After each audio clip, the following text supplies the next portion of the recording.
बिस्मिल्लाहिर्रहमानिर्रहीम, अस्सलाम वालेकुम। सुनो न्यूज़ की खुसूसी ट्रांसमिशन सदाए रमज़ान में आप तमाम देखने वालों को खुश आमदीद कहते हैं। नाज़रीन, मैं हूँ माहम जाहिद और मेरे साथ मौजूद हैं उज़ैर मलिक। आपको जनाब मेरी तरफ से भी अस्सलाम वालेकुम और खुश आमदीद आपको कहते हैं। और आज नाज़रीन 20वां रोज़ा है, बड़ा अहम दिन है आज। अगर हम इस्लामी तारीख़ में देखें तो फ़तह मक्का का आज दिन है। ये वो दिन है जब अल्लाह ताला ने मक्का की जो कुंजियाँ हैं वो मुसलमानों के हवाले कर दी और मुसलमान जो हैं वो मक्का को फ़तह करने में कामयाब हो गए।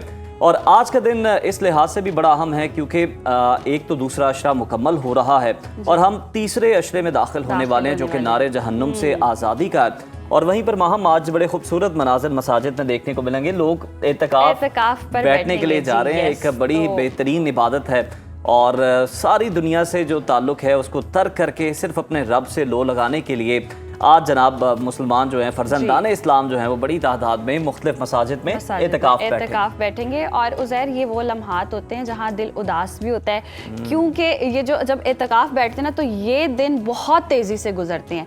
पहले 20 रोज़े फिर समहाव थोड़े आहिस्ता आहिस्ता गुजरे होते हैं, लेकिन अब पता लगने लगता है कि बस जी हम रमज़ान से अलविदा लेने का वक्त आ रहा है। और ये 10 दिन इम्पॉर्टेंट भी बहुत होते हैं इबादत के लिहाज से। ताक रात को तलाश करना और फिर ताक रातों में इबादत करना। और सॉरी, वो मैं भूल गई कि हम लैलतुल कदर को तलाश करते हैं। तो ये रातें बहुत इम्पॉर्टेंट होती हैं। जितने भी हम माहिरीन से बात कर चुके हैं या मौलाना जितने भी हमारे अलामा साहिबान आ चुके हैं वो यही कहते हैं कि कोई एक स्पेसिफिक रात नहीं है, उसको इम्पोर्टेंस जितनी ताक रातें हैं हम उनमें आपको इबादत करनी चाहिए। तो जनाब इस हवाले से भी बात करेंगे। फ़तह मक्का का जो मौजू है उसको भी ज़ेर बहस लाएंगे। आलिम दीन हमारे साथ मौजूद होंगे, लेकिन ज़रा अभी ईरान की ताज़ा तरीन सूरत हाल के हवाले से बात कर लेते हैं जो डेवलपमेंट हुई हैं। अमरीकी सदर डोनाल्ड ट्रंप जो हैं वो आए और उन्होंने बात करते हुए कहा कि ईरान से जंग जो है वो जल्दी ख़त्म होने वाली है। और सबसे अहम बात यह कि पेट्रोलियम मसनूआत की जो कीमतें हैं, पेट्रोल की जो आलमी मार्केट में फ़ी बैरल जो कीमत है वो बहुत ज़्यादा जल्दी से नीचे आकर गिरी है। और यानी आप समझे कि नोज डिप हुआ। इस तरह से कीमत जो है वो नीचे आई है जिससे सभी हैरान भी हैं। तो अब लगता ये है कि जनाब आने वाले दिनों में पेट्रोल की कीमतें कम होंगी। और खुशखबरी है कि एक तरफ तो ट्रंप ये मान रहे हैं कि जनाब बहुत जल्दी ईरान के साथ जो जंग है वो ख़त्म होने वाली है और दूसरी तरफ जनाब पेट्रोलियम मसनूआत की कीमतें भी कम होने वाली है और पाकिस्तान में जनाब इसके असरात आएंगे। लेकिन कल रात की अगर हम बात करें तो डोनाल्ड ट्रंप के ऐलान के बावजूद ईरान की जानिब से रात को मिसाइल फायर किए गए और कोई आम मिसाइल जो हैं वो इसराइल की जानिब फायर नहीं किए गए बल्कि बैलिस्टिक मिसाइल थे वहाँ जो फायर किए गए हैं ईरान की जानिब से। अब इसी पर बात करने के लिए हमारे साथ मौजूद है मेजर रिटायर्ड मेसम रजा साहब। बहुत शुक्रिया आपके वक्त का। मेसम साहब, हम देख रहे हैं जिस तरह की कशीदगी फैल रही है और मईशत पर भी इसके असरात आ रहे हैं। ईरान भी डटा हुआ है। डोनाल्ड ट्रंप के भी दावे वादे कभी कुछ हैं और कभी कुछ हैं। क्या सूरत हाल देख रहे हैं? किस तरह से बदलेगी सूरत हाल और किस तरह से हम इस सूरत हाल से निकल भी सकते हैं?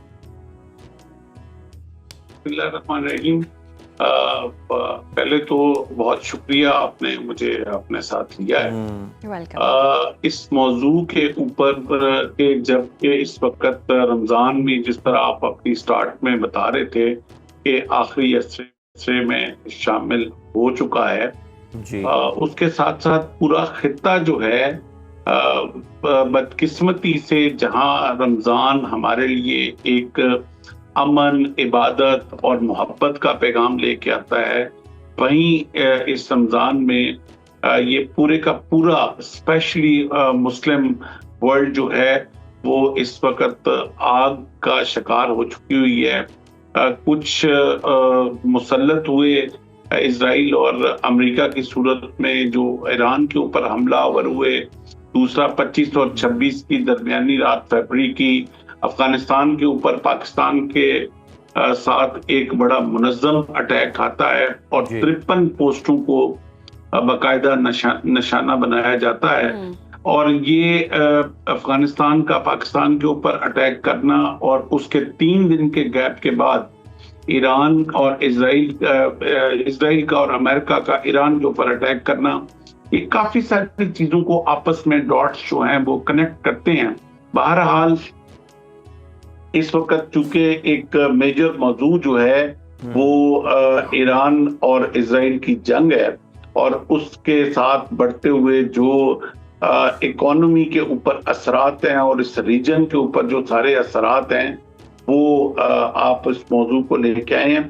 देखें, जब ये जंग ईरान के ऊपर मुसल्लत की गई थी और ये जारियत इजराइल की तरफ से की गई थी, तो एक बड़े क्लियर 3 टारगेट्स लेके अमेरिका और इजराइल जो है वो इस जंग में आया था। और वो टारगेट उनके ये थे जो अनाउंस टारगेट थे, जो अनअनाउंस टारगेट थे वो अलग थे। जो अनाउंस टारगेट थे वो ये थे कि एक तो हम इसका जो न्यूक्लियर फैसिलिटीज हैं, जो जोहरी तंसीबात हैं, उनको हम मुकम्मल तौर पे खत्म कर देंगे। बिल्कुल। दूसरा ये था कि ईरान के अंदर जो मिसाइल टेक्नोलॉजी है, जो मज़ाहमती कुव्वत है, उसको हम खत्म कर देंगे। और तीसरा टारगेट था कि चूंकि ईरान की जो अवाम है वो बहुत ज्यादा जुल्म के अंदर पिस रही है और इस रजीम से बड़ी तंग है, तो हम उस अवाम को आज़ादी हासिल कराएंगे और रजीम चेंज कर देंगे। इन 3 टारगेट के साथ जो है वो अमेरिका और इजराइल इस अटैक के ऊपर आए। आज जब 11वां दिन में हम दाखिल हो चुके हुए हैं, तो और प्रेसिडेंट ट्रंप जिस तरह आपने फरमाया कि वो ऐलान भी कर चुके हुए हैं कि जंग ऑलमोस्ट खत्म हो चुकी हुई है, तो हम क्या देखते हैं, क्या ईरान जो है वो जो इजराइल जो है वो ईरान की जोहरी तंसीबात को खत्म कर पाया? नो। क्या वो उसकी मज़ाहमती कुव्वत को खत्म कर पाया? नो। उसकी वजह ये है और सबूत ये है कि आज की तारीख में जब हम बात कर रहे हैं तो 6 खैबर मिसाइल जो हैं वो ईरान आज की तारीख में हाइफा पे मुसल्लत कर चुका हुआ है जी। और क्या वो रजीम चेंज कर पाया? इसमें बड़ी एक मजे की आपको मैं बात बताऊं कि जो वाकई जेन्युइनली काफी सारी आवाम ईरान में ड्यू टू देयर कंस्ट्रेन्ड एनवायरनमेंट और 50 साल की जो सोबतें थी उनसे तंग आके वो फ्रस्ट्रेट थे और वो प्रेजेंट रजीम से तंग भी थे और वो एहतजाज भी कर रहे थे। लेकिन जिस तरह इजराइल उनके ऊपर मुसल्लत हुआ और जिस तरह उनकी टॉप टियर को उन्होंने एलिमिनेट किया और जिस तरह उन्होंने पहले मिसाइल में एक बच्चियों के स्कूल पे अटैक करके 160 बच्चियों को निशाना बनाया, तो वो जो बिखरी हुई कौम थी वो यूनिटी में कन्वर्ट हो गई। ये मैं आपको मैं बताता जाऊं कि जो कौमें होती है ना वो मुश्किल वक्त पे आके जुड़ जाती। बिल्कुल ऐसा ही हमने देखा कि कौम जो है वो पूरी ईरान की मुत्तहिद हो गई है मेजर साहब। और पेंटागन की अगर हम बात कर लें दूसरी तरफ, तो इन दिनों में उसने $5.6 अरब का गोला बारूद ईरान पर बरसाया है। क्या अमरीकी अवाम सदर ट्रंप को जंग जारी रखने की इजाजत देंगे? ईरान की अवाम की तो हमने बात कर ली, मिड टर्म इलेक्शन पर क्या असरात पड़ते देख रहे हैं आप डोनाल्ड ट्रंप के अमेरिका में? जिस दिन जंग शुरू हुई थी तो उस दिन जो है वो एक सर्वे आया था हमारे सामने जिसमें 14% लोगों ने इसके अगेंस्ट वोट दिया था कि अमेरिका को ईरान के साथ जंग नहीं करनी चाहिए जी। ठीक। आज 11वें दिन आज मैं एक सर्वे की रिपोर्ट पढ़ रहा था, 84% ऑफ यूएस पीपल उन्होंने कहा है कि ये जंग यूएस की नहीं थी और अमेरिका को इस जंग में नहीं जाना चाहिए और अमेरिका को यहाँ से एग्जिट लेना। इस वक्त इससे ज्यादा बड़ा अहम नुक्ता ये है कि प्रेसिडेंट जो हैं वो सेनेट की अप्रूवल के बगैर ये जंग शुरू कर चुके हुए हैं। इस वक्त अमेरिका के जितने भी स्ट्रेटेजिस्ट हैं, जितने भी थिंक टैंक्स हैं, जितने भी उनके वॉर असेसर्स हैं, जितने भी उनके एनालिस्ट हैं, वो सब इस बात को जान चुके हुए हैं कि ये अमेरिका की जंग नहीं थी और इजराइल ने बहुत तरीके से यूएस प्रेसिडेंट को ट्रैप करके, प्लान करके, एंगेज करके, एब्स्टीनिएट करके उनको इस जंग में उन्होंने इसको डाला है।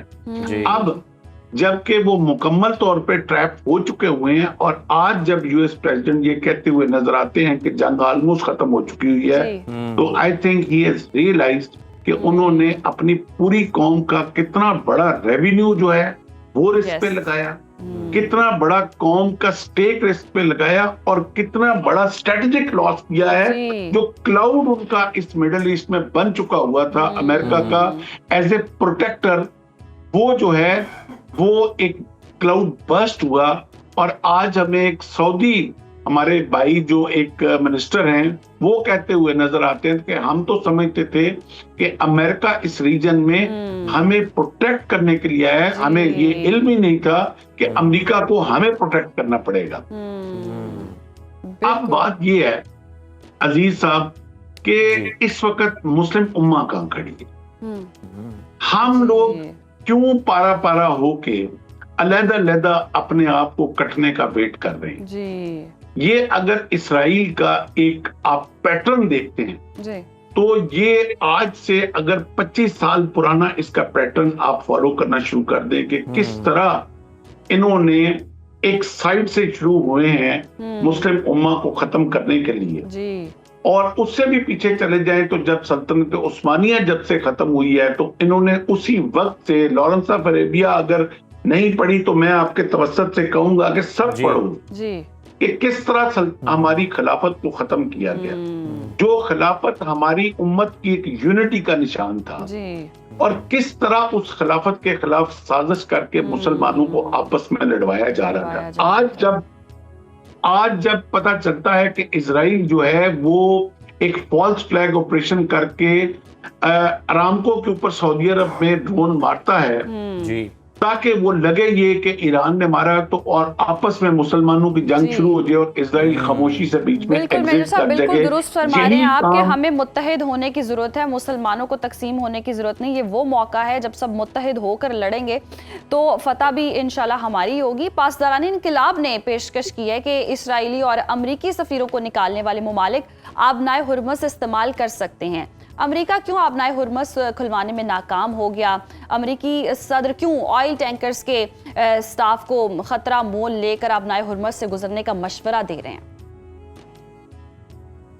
देखिए, आबनाए हुर्मुज़ जो है वो उसके ऊपर कंट्रोल लेने के लिए आपको फुट ऑन ग्राउंड आना पड़ेगा और अमेरिका ने हतल बसा कोशिश की कि वो कुर्दों को पैसा दे के तो वो वहां उनको लेके आए फुट ऑन ग्राउंड और उस पर कब्जा करे। अमेरिका ने और भी कुछ दहशतगर्द ग्राउंड से राब्ता करने के बाद उनको ये ऑफर दी कि वो आबनाए हुर्मुज़ में फुट ऑन ग्राउंड लेके आए, मगर जब हर तरफ से उसको इनकार मिला तो अब उसके पास दो ऑप्शन थे कि या तो वो अपनी फौज उतारे आबनाए हुर्मुज़ में या वो यहाँ से एग्जिट करे।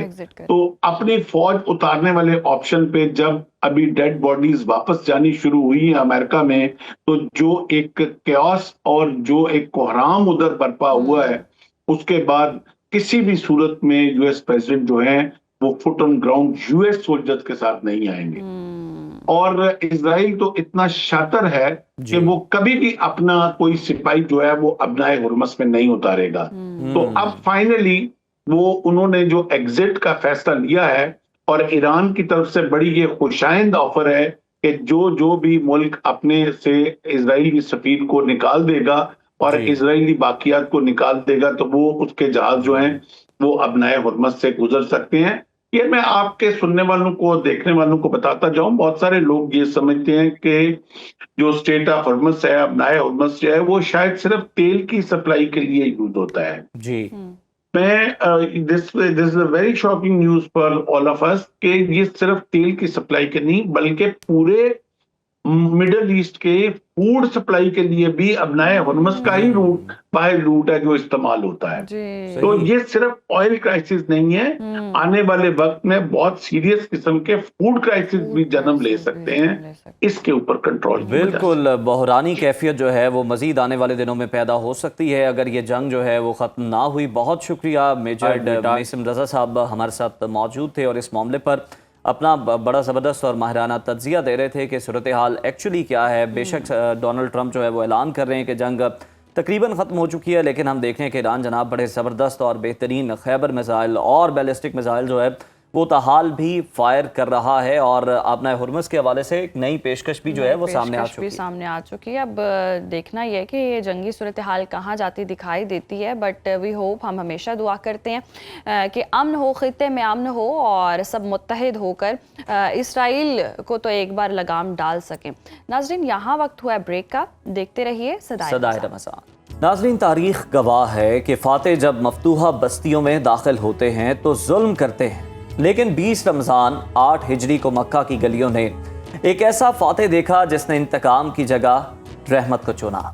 वो दिन जब 10,000 का लश्कर जर्रार निकला तो था मक्का लेने, मगर उसने लोगों के दिल जीत लिए। बिल्कुल उज़ैर, और आज हम उसी अजीब मार्के यानी फ़तेह मुबीन के पोशीदा पहलुओं पर बात करेंगे। मजहबी स्कॉलर डॉक्टर साजिद इकबाल साहब हमारे साथ मौजूद हैं, जिनसे हम समझेंगे कि कैसे एक खामोश अस्करी मुहिम ने बग़ैर किसी जानी नुकसान के कुफ्र के गढ़ को इस्लाम का मरकज़ बना दिया, और खालिद बिन वलीद जैसे सिपा सालारों का इसमें क्या कलीदी किरदार था।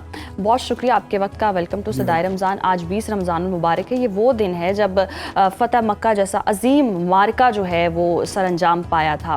तो वो क्या बुनियादी वजूहात थी जिनकी बिना पर नबी करीम सल्लल्लाहु अलैहि वसल्लम को 10,000 सहाबा के अजीम लश्कर के साथ मक्का की तरफ जाना पड़ा? बहुत शुक्रिया जी, बहुत अहम मौजू है। और आज का दिन 20 रमज़ानुल मुबारक वैसे तो ये सफ़र 10 दिन पहले शुरू हुआ था। हजूर नबी पाक सल्लल्लाहु अलैहि वसल्लम 10 रमज़ान को निकले थे, और ये ऐसी स्ट्रेटजी थी इस जंग में। और ये वैसे अमूमी तौर पर मदीने के दौर में हजूर अलैहिस्सलातु वस्सलाम ने जितने जंगें लड़ी, आखिरी जंग 2 बड़ी जंगों के अलावा जिसको ग़ज़वा हुनैन और ग़ज़वा तबूक कहते हैं, आम स्ट्रेटजी यही होती थी कि बहुत ज़्यादा इसकी नशर व अशात नहीं की जाती। लेकिन फ़तह मक्का का ख़ास ऐसा पस मंज़र था, और इस पस मंज़र को समझने के लिए हमें तो पूरा वो जो मदनी दौर है उसको समझना पड़ेगा। और उसमें उसको आप अगर आगाज़ करें हिजरत के बाद, ग़ज़वा बदर है, फिर ग़ज़वा उहद है, फिर दरमियान में छोटी छोटी जंगें हैं, और फिर ग़ज़वा अहज़ाब है। ग़ज़वा अहज़ाब के बाद एक ऐसा मंज़रनामा बना जिसके बाद वो जिसका आपने नाम लिया ना फ़तेह मुबीन। फ़तेह मुबीन का असल पस मंज़र ये है कि वो 6 हिजरी को नसीब हो गया था, जिसकी वजह से फ़तह मक्का हुआ। कुरान मजीद ने सुलह हुदैबिया को फ़तेह मुबीन करार दिया है, इन्ना फ़तहना लका फ़तहम मुबीना, और फ़तेह मुबीन की वजह से फ़तह मक्का हुआ। तो इस पूरे पस मंज़र में ये जो माहौल था, और सुलह हुदैबिया तकरीबन 2 साल से कम व बेश इस पर अमल होता रहा। लेकिन हुआ ये कि बनी बकर ने बनु खज़ा पर हमला कर दिया, और बनु खज़ा थे मुसलमानों के हलीफ, और बनु बकर थे उनके कुरैश मक्का के हलीफ। अब ये मुआहदे की शिक थी कि हलीफों पर हमला नहीं होगा, यानी कि वायलेशन हुई। जब वायलेशन हुई और बनु खज़ा के लोग हजूर नबी पाक सल्लल्लाहु अलैहि वसल्लम के पास तशरीफ़ ले आए कि हमारे साथ तो ज़्यादती हुई है, और ये सुलह हुदैबिया की शिक की खिलाफ वर्जी है। प्रैक्टिकली तो मुआहदा टूट चुका है, लेकिन सफारती आदाब का हमेशा ही हजूर नबी पाक सल्लल्लाहु अलैहि वसल्लम ने बड़ा ख्याल रखा। बाकायदा इत्तला दी उनको, बाकायदा वफद भेजा कि देखो ये तुम्हारे पास अब 2-3 ऑप्शन है। अब उस ऑप्शन में से खुद ही उन्होंने सुलह हुदैबिया की वायलेशन और को तोड़ने वाला ऑप्शन इख्तियार कर लिया।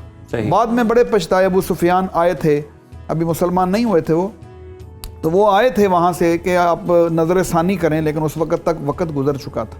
अब इसके बाद तैयारी शुरू हुई, और तैयारी का अंदाज ऐसा था कि सिर्फ ये हुक्म दिया गया कि तैयारी करो, किसी को कोई पता नहीं जाना कहाँ है। और वो लश्कर फिर हलीफ कबाइल में भी इत्तला दे दी गई, और एक बड़ी अरसा अब चंद लोगों को पता था, वो अमूली लोग। इसमें से एक सहाबी थे हज़रत हादिब बिन अबी बलता रज़ी अल्लाह ताला अन्हु, उन्हें पता चल गया, और उनके बहुत ज़्यादा करीबी लोग और रिश्तेदार और इस तरह के लोग वहाँ थे। तो उन्होंने एक खैर खाही के तौर पर उन्होंने एक औरत को एक रुक्का लिख के दिया कि तुम ये इत्तला वहाँ कर दो ताकि मेरे लोग सेफ हो जाएं। उनके अंदर कोई ऐसी खराबी वाली बात नाउज़ुबिल्लाह नहीं थी, लेकिन इसको भी स्ट्रेटजी के ख़िलाफ़ समझा गया। हज़ूर नबी पाक सल्लल्लाहु अलैहि वसल्लम ने हज़रत अली और तन साहबा की ड्यूटी लगाई, उस औरत को जाकर वो ख़त वापस लिया गया। तफसील है कुरान मजीद में, इस वाक़े का जिक्र मौजूद है।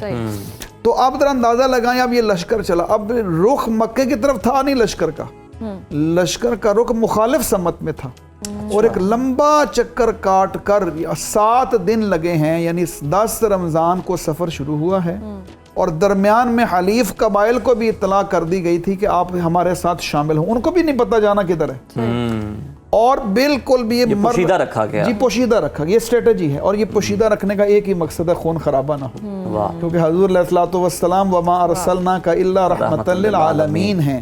और दरमियान में इस तरह की प्लानिंग हुई कि 17 रमज़ान को मर्र ज़ोहरान पहुँचे हैं, और वहाँ जाकर जो अभी आपने नाम लिया हज़रत खालिद बिन वलीद रज़ी अल्लाह तआला अन्हु, उनकी क़यादत में एक लश्कर था, और मुकाबला उनका हुआ था। एक जगह पे मुज़ाहमत हुई थी, 2 मुसलमान शहीद हुए, 12-14 जो कुरैश के लोग थे वो मारे गए थे।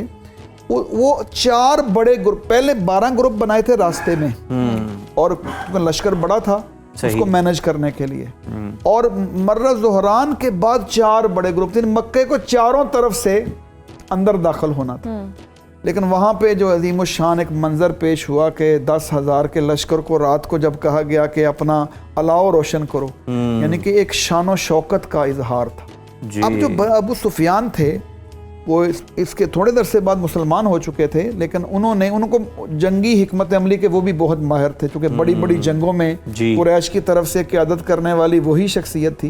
तो उन्हें अंदाज़ा था कि कुछ होने वाला है, और वो रातों को बाहर आते थे, और इसी तरह अपने साथियों के साथ बाहर आए, आस्ता आस्ता करीब आते गए, पता नहीं था, आपस में अंदाजे लगाते थे कौन हो सकता है, ये कौन सा लश्कर है, ये कैसे लोग हैं। अब वो करीब आए तो उधर से ज़ाहिर है मुसलमानों को भी ज़ाहिर छापा मार और जासूसी वाली और इत्तलात करने वाली।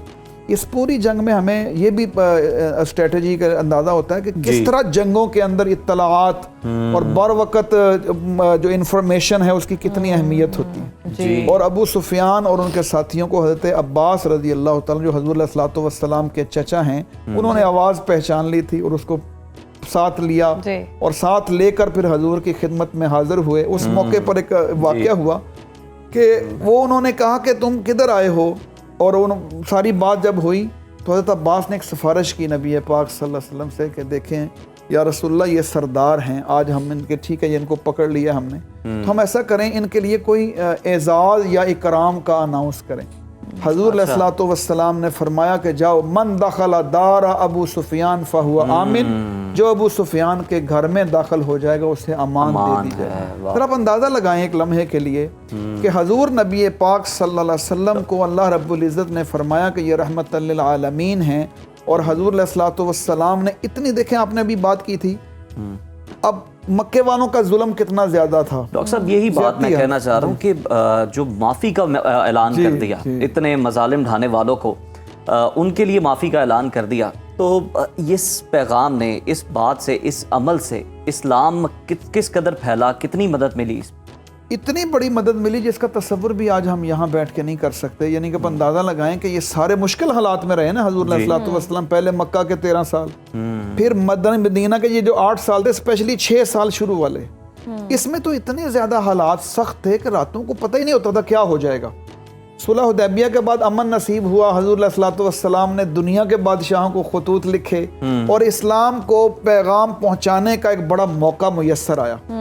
अब उसके बाद जब ये हुआ कि अब 10,000 का लश्कर पहुंच गया है, और अबू सुफियान को एक जगह ऐसे दर्रे पर खड़ा किया गया था जहां उन्होंने सारे लश्कर का जायजा लिया, कौन से कबीले के लोग हैं, कैसे गुजरेंगे, कैसे जाएंगे। अब ये चार लश्कर, एक लश्कर की क़यादत हज़रत खालिद बिन वलीद रज़ी अल्लाह ताला, वो भी जंगी अमूर के बड़े माहिर थे, तो उनका एक जगह मुकाबला, लेकिन इस दौरान मुकाबले से खुद अवॉइड किया गया कि जानबूझकर ऐसा माहौल बनाया गया कि ये वो इश्तियाल देने की कोशिश कर रहे थे कि लड़ाई करें, सही, लेकिन हजूर का हुक्म था लड़ाई नहीं करनी, हमने खून बहाने की कम से कम कोशिश करनी है।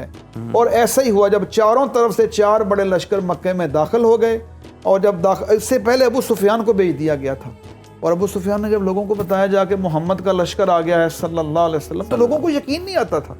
खुद उनकी बीवी ने कहा हम तेरी बात नहीं मानते, तो उन्होंने लोगों को इकट्ठे करके कहा इसकी बातों में ना आना, अगर इसकी बातों में तुम्हारा नुकसान हो जाएगा। जब कहा ना कि मेरे घर में अमन है, तो उन्होंने कहा तुम्हारे घर में कितने लोग जा सकेंगे, अमन चाहिए हम सबको, लश्कर तो आ गया है। तो साथ ही उन्होंने कहा कि मुझे मोहम्मद सल्लल्लाहु अलैहि वसल्लम ने यह भी फरमाया जो हरम में दाखिल हो जाए उसको भी अमन मिलेगा, जो अपने घर का दरवाजा बंद कर लेगा उसे भी अमन मिलेगा। और इस तरह लोग फिर भागे हरम की तरफ, अपने घरों की तरफ। लेकिन उस लश्कर की कैफियत ये कि आका अलैहिस्सलातु वस्सलाम दाखिल हुए हैं। सबसे पहले जो असल मकसद था खाना काबा को शिरक और बुत परस्ती से पाक करना, हुज़ूर सल्लल्लाहु अलैहि वसल्लम ने अपने हाथों से खाना काबा को बुत परस्ती से पाक किया। वहाँ शिरक के जितने मज़ार तस्वीरें लगी हुई थी नबियों की, वो वहाँ से खुद मिटाई और खाना काबा के अंदर से पाक। इस मौके पर ऐसे ऐसे वाक़यात हैं, आप तफसील जाने। खाना काबा की चाबी थी उस्मान बिन तलहा के पास, जिसने पहले दाखिल नहीं होने दिया था जाने से पहले, और सख्त रवैया अख्तियार किया था। हज़रत अली ने चाबी उनसे ले ली और साथ सिफारिश की या रसूलल्लाह अगर मुमकिन हो चाबी हमें दे दें। हज़रत अब्बास के ख़ानदान ने कहा हम हाजियों की हिफाजत करते हैं, चाबी हमें दे दें। हज़ूर अलैहिस्सलातु वस्सलाम खाना काबा के अंदर दाखिल हुए।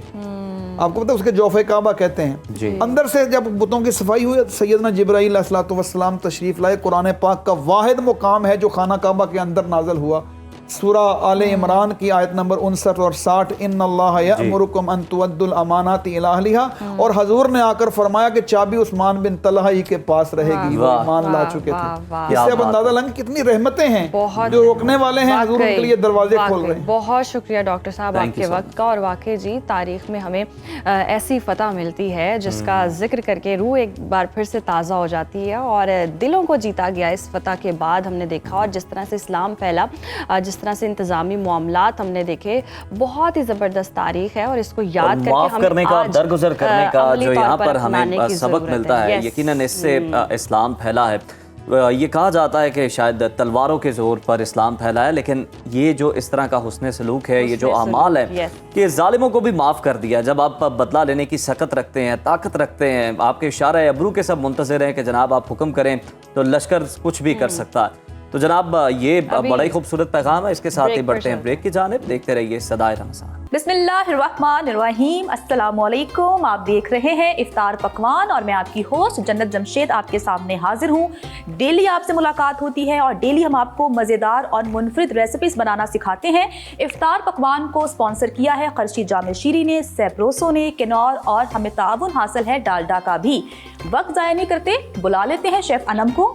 अस्सलाम वालेकुम। वालेकुम अस्सलाम, कैसी हैं? मैं बिल्कुल ठीक, आप कैसी हैं? मैं ठीक ठाक। अनम, आप मुझे ये बताएं कि आज क्या बना रही हैं आप? आज हम बनाने जा रहे हैं जी बहुत ही ज़बरदस्त। मेरा ख्याल है कि मोस्टली लोग जो है बाज़ार से ऑर्डर करते हैं, लेकिन आज मैं आपकी ज़िंदगी को कर रही हूँ बहुत ज़्यादा आसान। तो हम बनाने जा रहे हैं चिकन टिक्का पैटिस। और चिकन टिक्का पैटिस बनाने जितने नाम से आपको लग रहा है कि वो मुश्किल होंगे, लेकिन पैटिस उतने ही बनाने जो है वो ईजी है और आसान है।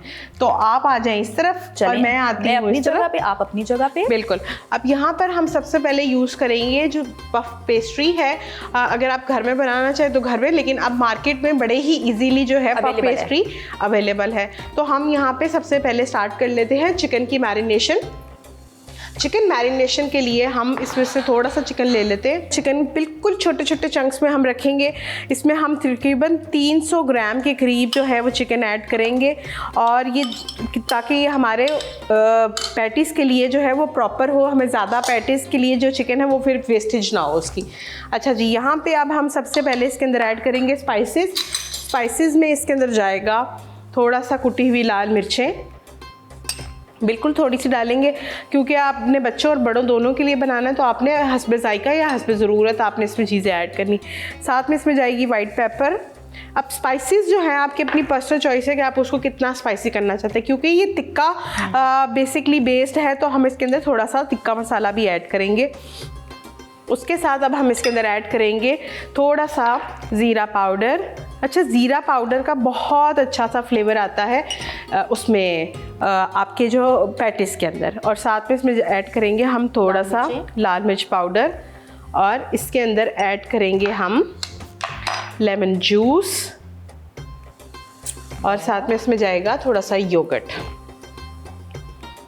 चला गया। इसमें 2 से 3 टेबलस्पून हम ऐड करेंगे योगर्ट के, और साथ में मैं इसके अंदर ऐड करूँगी सॉल्ट टू टेस्ट।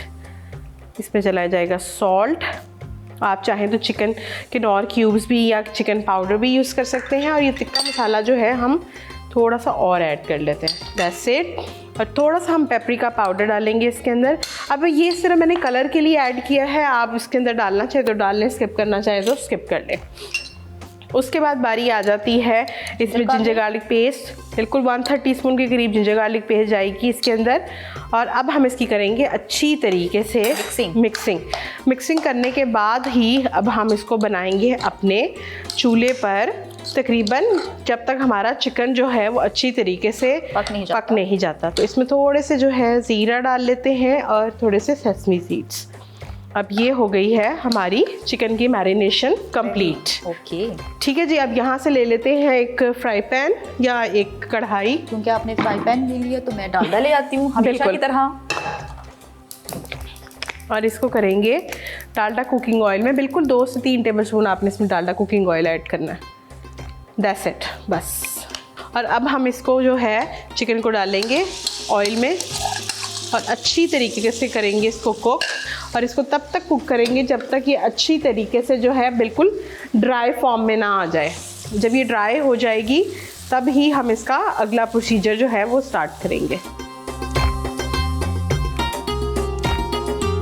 आज की हमारी रेसिपी इधर तक महदूद नहीं है। वो लोग जो कि सैलेड के बड़े मतलब के शौकीन है, जो अपना वेट कम करना चाहते हैं, जो पतले होना चाहते हैं, जिनमें जो एक गोल बनाते हैं रमजान में कि यार हमने समोसे पकौड़े कचौरी नहीं खाना, हम कुछ हेल्दी खाएंगे, उनके लिए भी कुछ है। उनके लिए भी है। आज बेसिकली हम बनाने जा रहे हैं फतूश सैलड, और ये फतूश सैलड जो है ये बेसिकली एक अरेबिक सैलड है। ये इसमें जो स्पाइसेस भी डलते हैं तकरीबन वो भी अरेबिक ही होते हैं, जैसे स्मोक और इस टाइप की चीज़ें जो है इसमें डलती हैं। इंटरनेशनल डिश बनेगी आज। बिल्कुल, और ये आपकी एक कंप्लीट मील है। आप इसको जो है अफ्तार टाइम में खाएं या आप इसको सहरी के टाइम पे खाएं। बेहतर जो मील ये है इस टाइम की, अगर आप उसको सहरी में खाएं तो ज़्यादा बेहतर है। अच्छा, तो अब हम इसके आपका पेट भी फुल हो जाता है। हाँ जी, बस वो चीज़ है कि एक तो आपकी हेल्थ के लिए बहुत अच्छा होता है, दूसरा आपका पेट भी फुल हो जाता है और आपको तमाम फाइबर भी मिल जाते हैं।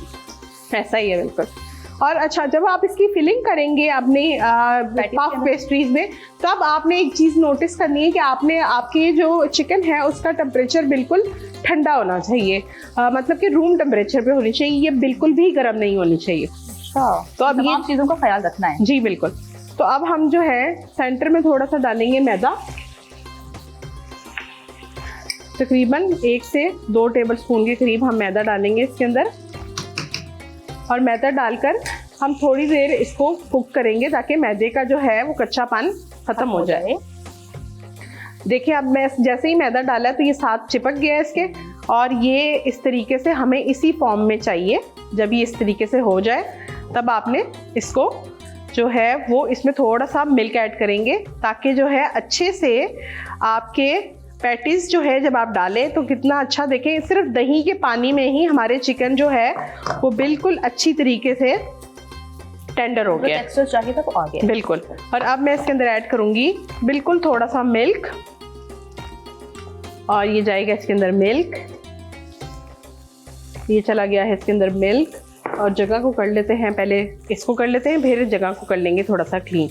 अब इस टाइम में जब हम ब्रेक पे जाएंगे तो मैं इसको थोड़ी देर के लिए फ्रीज़र में रखूंगी ताकि जो है इसका टेम्परेचर रूम टेम्परेचर पे आ जाए, ताकि हम जब इसकी फिलिंग करें तब ये इजीली जो है हमारी पफ पेस्ट्री में आ जाए। वरना आपकी पफ पेस्ट्री जो है गरम गरम अगर आप इसको करेंगे तो आपकी पफ पेस्ट्री नीचे से टूटने का जो है वो डर होगा। ओके जी, इसको फ्रिज में रखेंगे हम। अब ये हो गया है रेडी, और मैंने कर दिया है फ्लेम को बंद, और अब मैं इसको रखूंगी फ्रीजर में ताकि ये थोड़ा रूम टेम्परेचर पे आ जाए। तो ब्रेक ले लेते हैं। ब्रेक के बाद जब वापस आएंगे तो हम पैटीज तो बनाएंगे, लेकिन जो हेल्थ कॉन्शियस हैं, जो चाहते हैं कि अपना वेट कम करें, उनके लिए भी एक मज़ेदार रेसिपी है, वो भी आपको सिखाएंगे। लेकिन एक ब्रेक के बाद हमारे साथ रहिएगा। ब्रेक के बाद इफ्तार पकवान में आपको वेलकम कहते हैं। जो चिकन हमने मैरिनेट किया था वो हमने फ्राई भी कर लिया, चिकन हमारा बन चुका है। बिल्कुल। अगला स्टेप क्या है? अब अगला स्टेप है जी, सबसे पहले हम बटर से अपनी ट्रे को अच्छी तरीके से जो है वो कर लेंगे ग्रीस। अच्छा, ये ग्रीसिंग जो है वो बहुत इंपॉर्टेंट है ताकि आपके जो हैं वो पैटीज नीचे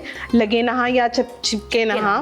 और इस तरीके से आपने थोड़ा सा, आप इसको डालडा कुकिंग ऑयल के साथ भी कर सकते हैं, ये दोनों ऑप्शन जो है आपके पास अवेलेबल है ज़रा।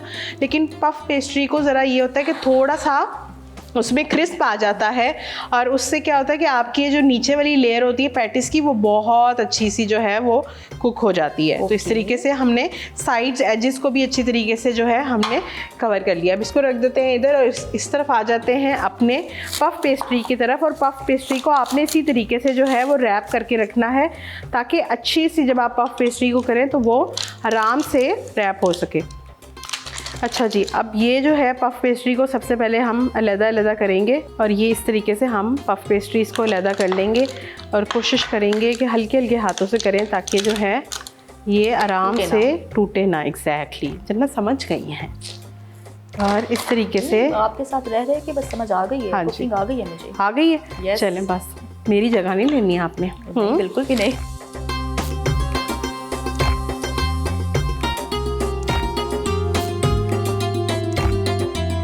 तो ये हमने अपने असेंबल कर लिए हैं शीट्स को। अब हम इसके अंदर फिलिंग करेंगे। अच्छा, अब ये नहीं समझना कि आप घर पे हैं तो फिलिंग बिल्कुल ही आपने जो है भर भर के डालनी है। देखिए, हर चीज़ एक बर्डन एक हद तक ही बर्दाश्त कर सकती है, तो उसी हिसाब से जो है आपने इसके अंदर फिलिंग करनी है।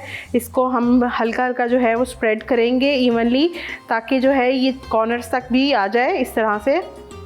और ये इस तरीके से, दैट्स इट। इससे ज़्यादा फिल नहीं करना आपने, इससे ज़्यादा आपने फिल नहीं करना।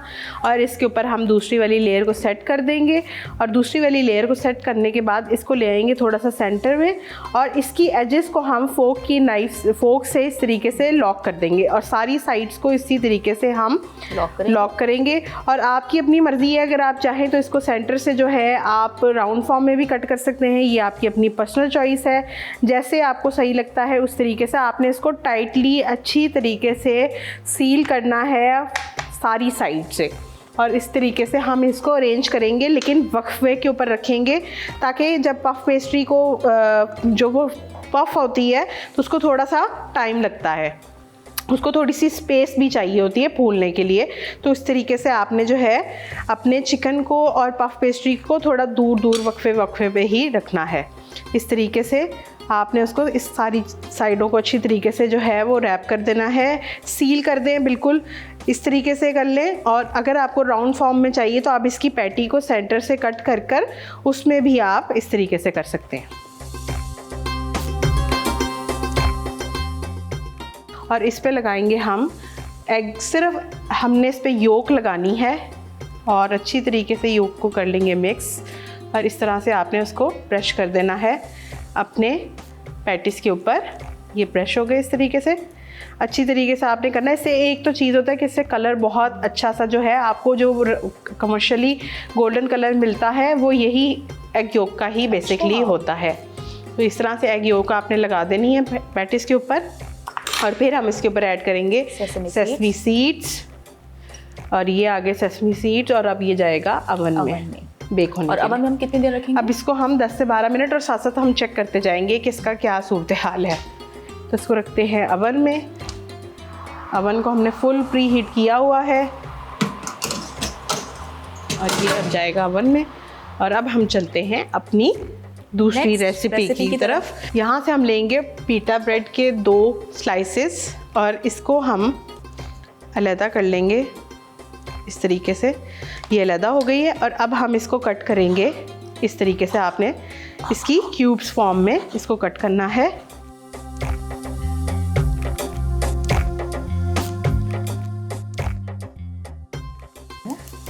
रेगुलर ब्रेड जो है, जैसे कि नॉर्मल ब्रेड होती है, वो आप यूज़ कर सकते हैं। जो प्रोसीजर अभी हम करेंगे वही आप उसमें कर सकते हैं। डालडा ऐड होगा इसमें थोड़ा सा, बिल्कुल। हम इसमें डालडा जो है ऑलिव ऑयल ऐड करेंगे, क्योंकि हम सैलेड बना रहे हैं, और ये बहुत ज़्यादा जो है वो हेल्दी पॉइंट ऑफ व्यू से हम बना रहे हैं। तो हम तकरीबन 1 से 2 टीस्पून इसके अंदर ऑलिव ऑयल ऐड करेंगे, और इसी के ही ऑलिव ऑयल के अंदर ही इसकी ड्रेसिंग भी रेडी होगी। ना बदला रमज़ान, ना कम हुई रमज़ान की बरकतें, ना ही बदला डालडा।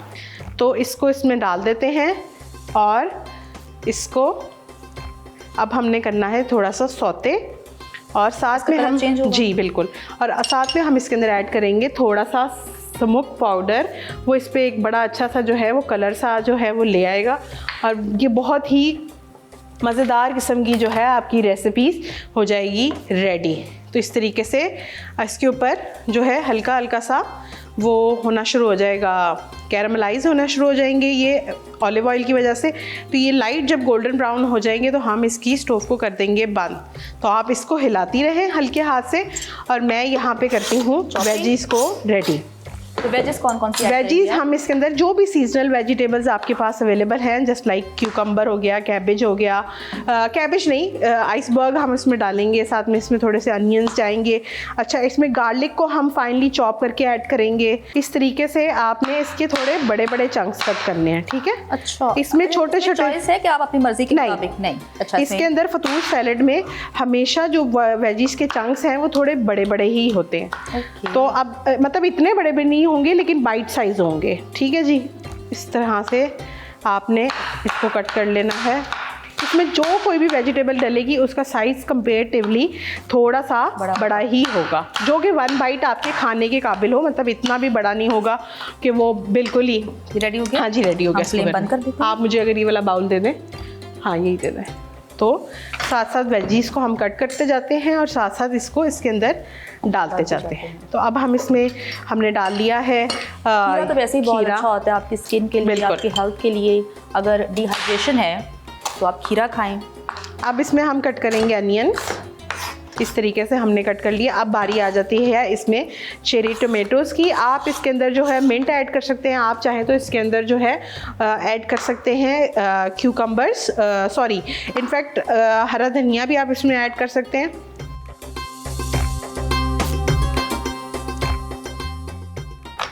अच्छा जी, अब इसमें जाएगा आइसबर्ग, और आइसबर्ग को आपने इस तरीके से कट कर लेना है और जो चीज़ें खाली होती जा रही हैं उसको करते जाते हैं साइड पे, और यहाँ से इस तरह से आपने ले लेना है। इस तरीके से इसकी कटिंग कर लेंगे और ये हो गया है हमारा आइसबर्ग भी रेडी। और अब हम इसके अंदर ऐड करेंगे थोड़ा सा धनिया। अच्छा, धनिया से ज़्यादा अच्छा फ्लेवर अगर इसमें आप लेना चाहते हैं तो आपको इसके अंदर ऐड करना पड़ेगा मिंट का बहुत अच्छा सा जो है इसके अंदर फ्लेवर आता है। तो अब हेल्थ भी मिंट बहुत अच्छा होता है। बिल्कुल। और अब मैं इसके अंदर ऐड करूँगी थोड़े से जो है लेटस को भी हम रफली चॉप करेंगे, ज़्यादा आपने उसको बिल्कुल भी नहीं करना। और ये आ गया हमारा लेटस। तो अब बारी आ जाती है इसकी ड्रेसिंग की। तो ड्रेसिंग के लिए सबसे पहले हम यहाँ से इस ले लेते हैं और यहाँ से ये बाउल ले लेते हैं। इसके अंदर डालडा ऑलिव ऑयल लेंगे और इसकी हम अच्छी तरीके से ड्रेसिंग पहले रेडी करेंगे, क्योंकि डालडा हमारा भी फेवरेट है, हमारी माँ का भी फेवरेट है, और यही चीज़ डालडा को पाकिस्तान का नंबर 1 ब्रांड बनाती है। बिल्कुल। तकरीबन बदले ज़माना और ना ही बदला डालडा। 2 से 3 टेबलस्पून हमने भर के इस पे लिया है ऑलिव ऑयल। अब पहले हम वेट इंग्रेडिएंट्स इसमें ऐड कर लेंगे। इसमें जाएगा लेमन जूस, उसके साथ हम इसके अंदर ऐड करेंगे थोड़ा सा विनेगर, और साथ में हम इसके अंदर ऐड करेंगे हनी के साथ अब हम इसके अंदर ऐड करेंगे थोड़ा सा रोस्टेड ज़ीरा। ठीक है जी। साथ में अब इसके अंदर ऐड करेंगे ऑलिव्स, और अब मैं इसके अंदर ऐड करूँगी थोड़ा सा सॉल्ट, और हम साथ में इसके अंदर ऐड करेंगे थोड़ा सा वाइट पेपर भी डाल सकते हैं और आप इसमें ब्लैक पेपर भी डाल सकते हैं, तो दोनों का ऑप्शन आपके पास अवेलेबल है। ठीक हो गया जी। ये हो गई हमारी ड्रेसिंग इसकी रेडी, और अच्छी तरीके से इसको करेंगे मिक्स। अच्छा, आपने इसको थोड़ा मिक्स ज़्यादा करना है ताकि सारी चीज़ें जो हैं अच्छे से इनकॉर्पोरेट हो जाए, फ्लेवर डेवलप हो जाए। हाँ जी, बिल्कुल। और ये थोड़ी देर इसको रखेंगे, तब तक हम जो है 1-2 गार्लिक इसमें जो है फाइनली चॉप करके डाल लेंगे। अब हम ये अच्छी तरीके से इसके अंदर मिक्स करेंगे गार्लिक को, और अब हम ये सारी ड्रेसिंग इसमें डाल देंगे और इसको हम अच्छी तरीके से करेंगे मिक्स। इस तरीके से मैं थोड़ा बड़ा स्पून ले लेती हूँ और इसको अच्छी तरीके से हम करेंगे मिक्स। और मिक्स करने के बाद इसको अब हम इसकी प्लेटिंग करेंगे, और थोड़े से क्रूटॉन्स जो हैं आप देखिए कितने क्रिस्पी हो गए, वो इसके अंदर जाएंगे। थोड़े से हम ऊपर से जब गार्निश करेंगे तो तब हम इसके अंदर ऐड करेंगे। तो हमारा फतूस सैलड जो है वो हो गया है रेडी, और अब हम इसे करेंगे डिश आउट। देखिए किस कदर कलरफुल और कितना मज़ेदार यमी सा लग रहा है, हेल्दी इस तरीके से। और हम डिफरेंट कलर्स आप देख सकते हैं सैलड। तो इसके ऊपर हम ज़रा थोड़े ऑलिव्स इस तरीके से ऐड कर देते हैं। ये आ गया ऑलिव्स। तो रमज़ान में जो अपना वेट कम करना चाहते हैं, जो हेल्थ कॉन्शियस हैं, जो चाहते हैं कि वो ज़्यादा तली हुई चीज़ें ना खाएं, तो उनके लिए बेस्ट ऑप्शन है। बिल्कुल। और ये आ गया इसके ऊपर पीठा ब्रेड। तो हमारा ग्रीक फतूश सैलड है वो हो गया है रेडी, और अब हम इसको रखते हैं अपने टेबल पे, और शदीद ही कलरफुल और हसीन लग रहा है। अब हम जाएंगे अवन की तरफ, निकालेंगे अपने पैटिस को, इंशाल्लाह ताला जो है हमारे रेडी हो चुके होंगे। बिल्कुल। तो अब चलते हैं अवन की तरफ और निकालते हैं पैटिस को। तो पैटिस जो हैं बड़े अच्छे से जो हैं वो कुक हो गए हैं, और करते हैं अवन को बंद और निकालते हैं पैटिस अपने।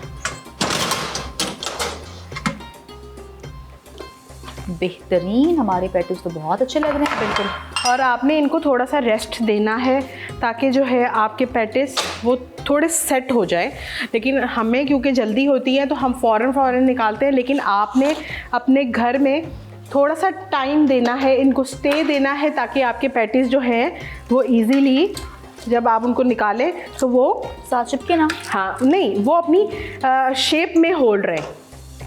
अब ये जो हमने नीचे बटर लगाया था तो उसकी वजह से हमारे पैटिस जो है वो कितने आराम से जो है वो निकल आए। तो आप इस तरह से पील ले लेते हैं। ये खूबसूरत प्लेट में हम प्लेटिंग करने जा रहे हैं और इनको करते हैं हम सर्व। और ये हमारे गर्मा गर्म चिकन टिक्का पैटिस जो हैं रेडी हो गए हैं, रेडी। आप इसको अपने टी टाइम में, अपने इफ्तार में एंजॉय करें और आप मुझे इसका फीडबैक ज़रूर दें कि आपको कैसे लगे ये पैटिस। और ये लास्ट भी जो है हम इसको भी सर्व कर लेते हैं। और ये आ गया है यहाँ पे, थोड़ी सी इसको ज़रा सेटमेंट करते हैं और ये हो गया हमारे पैटिस। बिल्कुल। और अगर आप इफ्तार डिनर अरेंज कर रहे हैं तो ये दोनों डिशेस बहुत अच्छी हैं तमाम लोगों के लिए जो कि हेल्थ कॉन्शियस हैं और जो कि बहुत फूडी हैं। हाँ जी, तो वो पैटिस खा सकते हैं और जो जिम करते हैं, जो चाहते हैं वो मोटे ना हो, तो वो सैलेड खा सकते हैं। बिल्कुल। आज की हमारी दोनों रेसिपीज़ हो गई हैं रेडी, जो कि हमने बनाए थे चिकन टिक्का पैटिस और उसके साथ हमने बनाया था ग्रीक फतूश सैलेड। तो ओवर टू यू जन्नत। तो यकीनन आपको पसंद आए होंगे, अपने घरों में ट्राई कीजिएगा और हमें फीडबैक लाजमी दीजिएगा। कल फिर आपसे मुलाकात होगी, तब तक के लिए मुझे और अनम शेख को दीजिए इजाज़त। खुदा हाफिज़।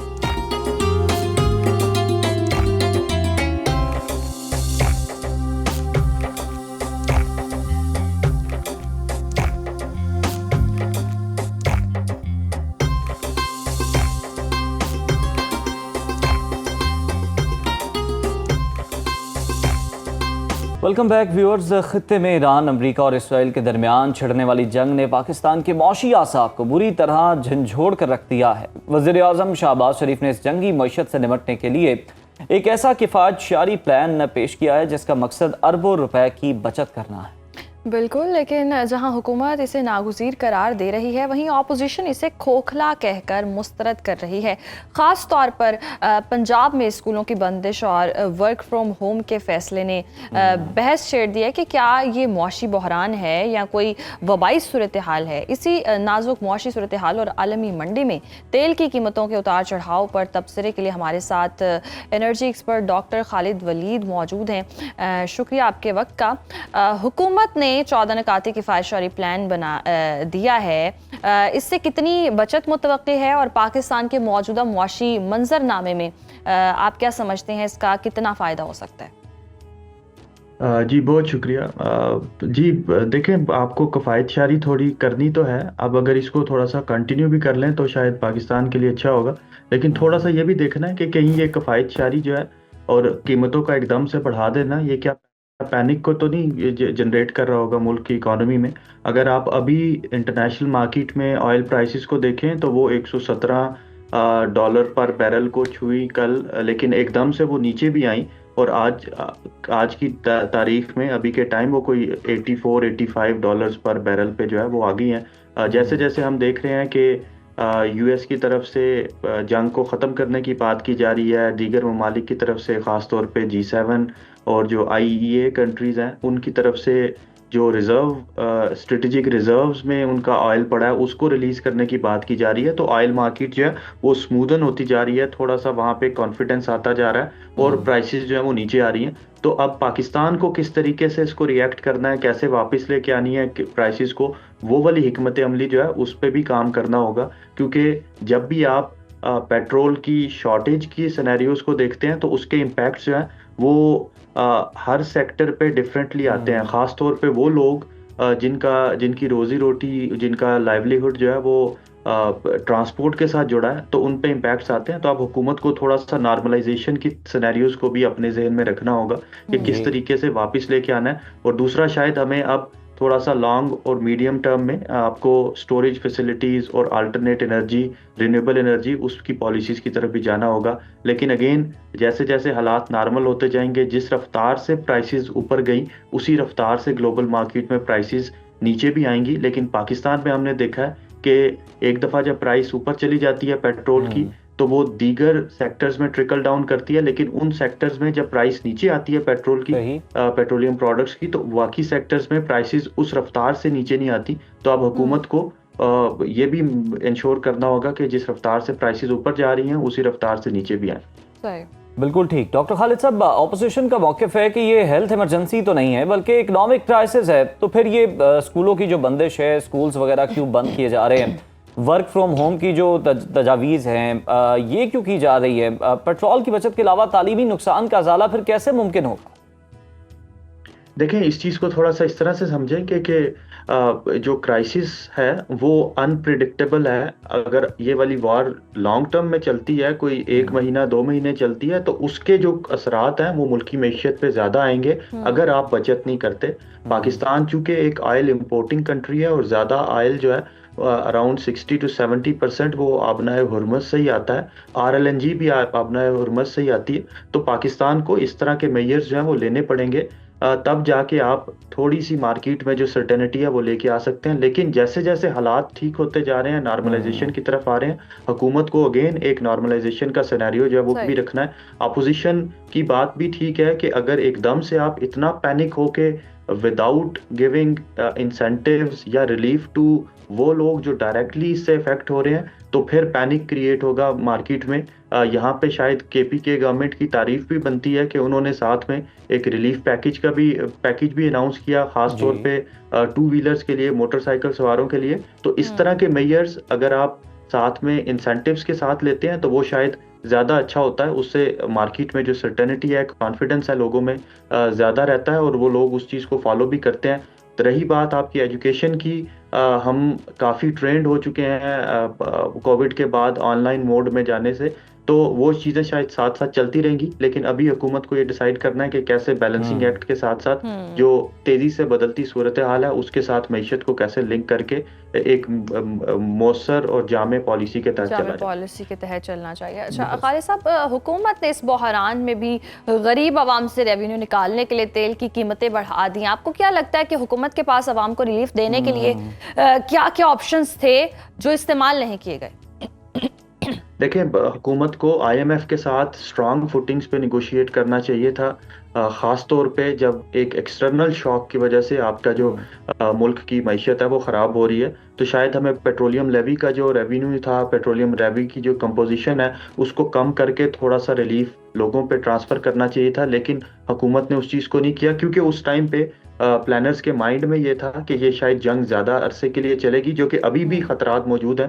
लेकिन जैसे जैसे हालात ठीक होते जा रहे हैं तो शायद हुकूमत को आगे जाके थोड़ा सा रिलीफ जो है वो पास ऑन करना चाहिए लोगों तक। और साथ में ये बात भी ज़हन नशीन रखनी चाहिए कि जब पेट्रोल प्राइसेस बढ़ती हैं तो जब वो नीचे आती हैं तो उसका जो ट्रिकल डाउन इम्पैक्ट है वो दीगर सेक्टर्स पे काफ़ी अरसे बाद इरोड होता है। तो उस चीज़ को हुकूमत को इंश्योर करना है थ्रू मार्केट कमेटीज़, थ्रू आपके जो ट्रांसपोर्टर्स ने किराए बढ़ा दिए हैं। जैसे ही प्राइसेस नीचे आए, हुकूमत को इंश्योर करना चाहिए कि प्राइसेस दीगर शोबाजात में उसमें भी नीचे आ रही हों, ताकि आवाम तक जो है वो उसके दूररस नताइज जो है, बिल्कुल रिलीफ आवाम तक पहुंचना चाहिए जो उनका हक है। खालिद साहब, हुकूमती अखराजात पर बहुत बात होती है, बतौर माहिर ये बताइएगा कि हुकूमत कहाँ कहाँ ज़रूरत से ज़्यादा अखराजात कर रही है जिन्हें कंट्रोल करने की या कर्टेल करने की ज़रूरत है। और उसके अलावा जो पंजाब की अगर हम बात करें, KP की आपने तारीफ़ की है, तो पंजाब गवर्नमेंट में जो हम देख रहे हैं कि जो ब्यूरोक्रेट्स हैं, आला अफसरान हैं, उनके लिए जो अनलिमिटेड फ्यूल फैसिलिटी है उसका 50% क्या बनेगा, ये सवाल बड़ा ज़ेर गौर है।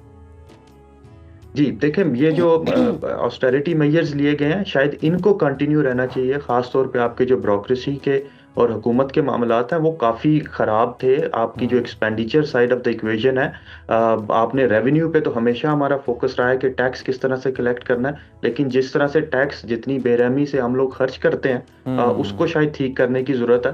तो एक्सपेंडिचर साइड पे जितने भी ऑस्टेरिटी मेजर्स लिए हैं, मेरी गुजारिश होगी प्राइम मिनिस्टर साहब से कि इसको 4 से 5 से 6 माह तक जो है वो कंटिन्यू रखें। बेशक प्राइसेस नीचे भी आ जाएं ताकि हम थोड़ा सा नॉर्मलाइज कर सकें इस चीज़ को, और जो एक अनप्रोडक्टिव यूजेज ऑफ ऑयल और आपकी जो ट्रांसपोर्टेशन फैसिलिटीज़ का होता है उसको रोका जा सके। और फिर आप जाके आपको थोड़ा सा आपके जो एक्सपेंडिचर साइड पे अनप्रोडक्टिव एक्सपेंडिचर्स हैं उनको बताना चाहिए गवर्नमेंट को कि ये वाली चीज़ें जो है ये अनप्रोडक्टिव मद में की जा रही हैं और उनको आहिस्ता आहिस्ता कम करने चाहिए।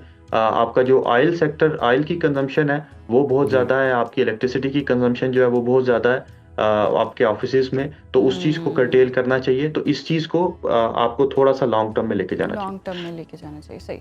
अच्छा, पीटीआई ने मुतालबा किया है कि पेट्रोलियम लेवी में कमी की जाए। बहैसियत माहिर, आपके ख्याल में मौजूदा मालियाती हालात में हुकूमत के पास कितना कुशन मौजूद है इसके लिए? देखिए, कुशन पाकिस्तान के पास एज ऑफ नाउ नहीं है, क्योंकि हम IMF के प्रोग्राम में हैं। दूसरी साइड पे एक और ख़तरा भी हुकूमत पे, मैक्रो इकोनॉमी पे मंडला रहा है, वो ये कि ये जो टर्माइल क्रिएट हुआ है मिडिल ईस्टर्न इकोनॉमीज़ में, चूँकि पाकिस्तान का एक सिग्निफिकेंट पोर्शन ऑफ रेमिटेंसेस जो है वो मिडिल ईस्टर्न कंट्रीज से आता है, तो अगर वो चीज़ इफेक्ट होती है तो फिर एक और खतरा आ जाएगा आपकी मैक्रो इकोनॉमी पे। तो हुकूमत के पास 4, 5, 6 वेरिएबल्स हैं जिसको देखते हुए प्लानिंग की जा रही है। लेकिन अगेन, अगर आप थोड़ा सा स्ट्रांग फुटिंग के साथ IMF से निगोशिएट करते हैं, कंज्यूमर्स को रिलीफ प्रोवाइड करते हैं, अपना 50% बर्डन अगर आप सिर्फ कंज्यूमर्स पे लेके जाएं, 100% ना करें, तो भी शायद मार्केट में कॉन्फिडेंस रहेगा। खास तौर पे उस सिनेरियो में जब आप हाले साहब, बिल्कुल कॉन्फिडेंस तो आया। अगर हम देखें स्टॉक मार्केट में, हमने देखा कि पॉइंट्स में बेहतरी आई है, और उसके अलावा हम देखें मार्केट ऊपर भी गई है। पेट्रोल की कीमत की अगर हम स्पेसिफिक बात करें तो जो पेट्रोल की कीमतें नीचे आई हैं, ये आप समझते हैं कि ये मुस्तकिल तौर पर ये वापसी का सफर होगा, या ये सिर्फ टेम्परेरी है, दोबारा से भी कीमतें बढ़ सकती हैं? देखिए, इक्वेशन में जो अनसर्टेनिटी का फैक्टर है वो बहुत ज़्यादा है। जब भी अनसर्टेनिटी का फैक्टर होता है, हुकूमतें कॉशन हो जाती हैं, और ख़ास तौर पे तब जब आपके पास IMF का प्रोग्राम भी हो, तो हुकूमत जितना मार्केट में अनसर्टेनिटी को कम कर सके उसे करना चाहिए, वरना आपका कॉन्फिडेंस लेवल, जो आपकी इन्वेस्टमेंट क्लाइमेट है वो भी ख़राब होती रहेगी, कॉन्फिडेंस लेवल जो है वो भी नीचे आता रहेगा। अभी आपने स्टॉक मार्केट में देखा कि सिर्फ एक कॉन्फ्लिक्ट की वजह से आपका स्टॉक मार्केट जो है, इंडेक्स जो है वो 20 से 30-40% नीचे आ गया, लेकिन यही स्टॉक मार्केट इंडेक्स जो है वो एकदम से ऊपर भी जाएगा, क्योंकि आपकी मार्केट जो है वो आपकी इकोनॉमी की कंडीशंस को रिस्पॉन्ड करती है। कोई एक अच्छी न्यूज़ मार्केट को ऊपर ले जाती है, कोई एक बुरी न्यूज़ मार्केट को नीचे ले आती है। तो जितनी अनसर्टेनिटी कम होती जाएगी, उतना ही जो है वो मार्केट में कॉन्फिडेंस आता जाएगा। लेकिन अगेन, बहुत शुक्रिया खालिद साहब आपके वक्त का, और जिस तरह हाल देख रहे हैं, जिस तरह से खालिद साहब ने भी कहा कि अनसर्टेनिटी कम होनी चाहिए ताकि मार्केट में कॉन्फिडेंस आ सके, लेकिन कीमतें जो हैं वो बढ़ती हुई दिखाई दे रही हैं, क्योंकि खित्ते की सूरत हाल ऐसी है, तो मईशत पर इसके असरात आ रहे हैं। वी होप कि थोड़ा सा रिलैक्स मिल सके आवाम को, हुकूमत कोई ऐसी पॉलिसी बना सके। फ़िलहाल सदाए रमज़ान में वक्त हुआ ब्रेक का। Stay with us. नाज़रीन, एक तरफ तो रमज़ान की बरकतें समेटते हुए हम बाराने रहमत के मुंतज़िर हैं, और महकमे मौसमियात ने 12 मार्च तक बालाई इलाकों में बारिश की खुशखबरी भी सुना रखी है। लेकिन दूसरी तरफ मगरिब से आने वाली उन हवाओं के साथ एक अनोखा और खौफनाक खतरा भी जुड़ा हुआ है। ईरान में इसराइल की जानिब से तेल की रिफाइनरियों पर हालिया हमलों ने तेहरान की फ़ज़ाओं को ऐसे जहरीले धुएं से भर दिया है जहां अब उसे काली बारिश से ताबीर किया जा रहा है। और तशवीशनाक बात यह है कि यही मगरबी सिस्टम अब पाकिस्तान का रुख कर रहा है। महकमा मौसमियात ने खबरदार किया कि ये हवाएं अपने साथ सल्फर और नाइट्रोजन के वो मरकबात ला सकती हैं जो इंसानी जिल्द और फेफड़ों के लिए जहर कातिल हैं। क्या ये बारिश वाकई तेज़ाबी हो सकती है, और हमारे कौन से इलाके है जो हैं वो ख़तरे में होंगे? इन तमाम पहलुओं पर गुफ्तगू करने के लिए हमारे साथ महकमा मौसमियात के डिप्टी डायरेक्टर इरफान विर्क और मारूफ माहिर माहौलियात रिदा अरशद साहिबा भी मौजूद हैं। दोनों को शामिल गुफ्तगू करते हैं और वेलकम कहते हैं। बहुत शुक्रिया आपके वक्त का। इरफान साहब, महकमा मौसमियात ने एडवाइजरी में ईरान की आलूदगी का तस्करा किया है। तेहरान में आसमान स्याह होने की तस्वीर वायरल हैं। क्या ये स्मॉग की कोई जदीद और ज़्यादा ख़तरनाक शक्ल है जो जंगी हालात की पैदावार हम उसे कह सकते हैं?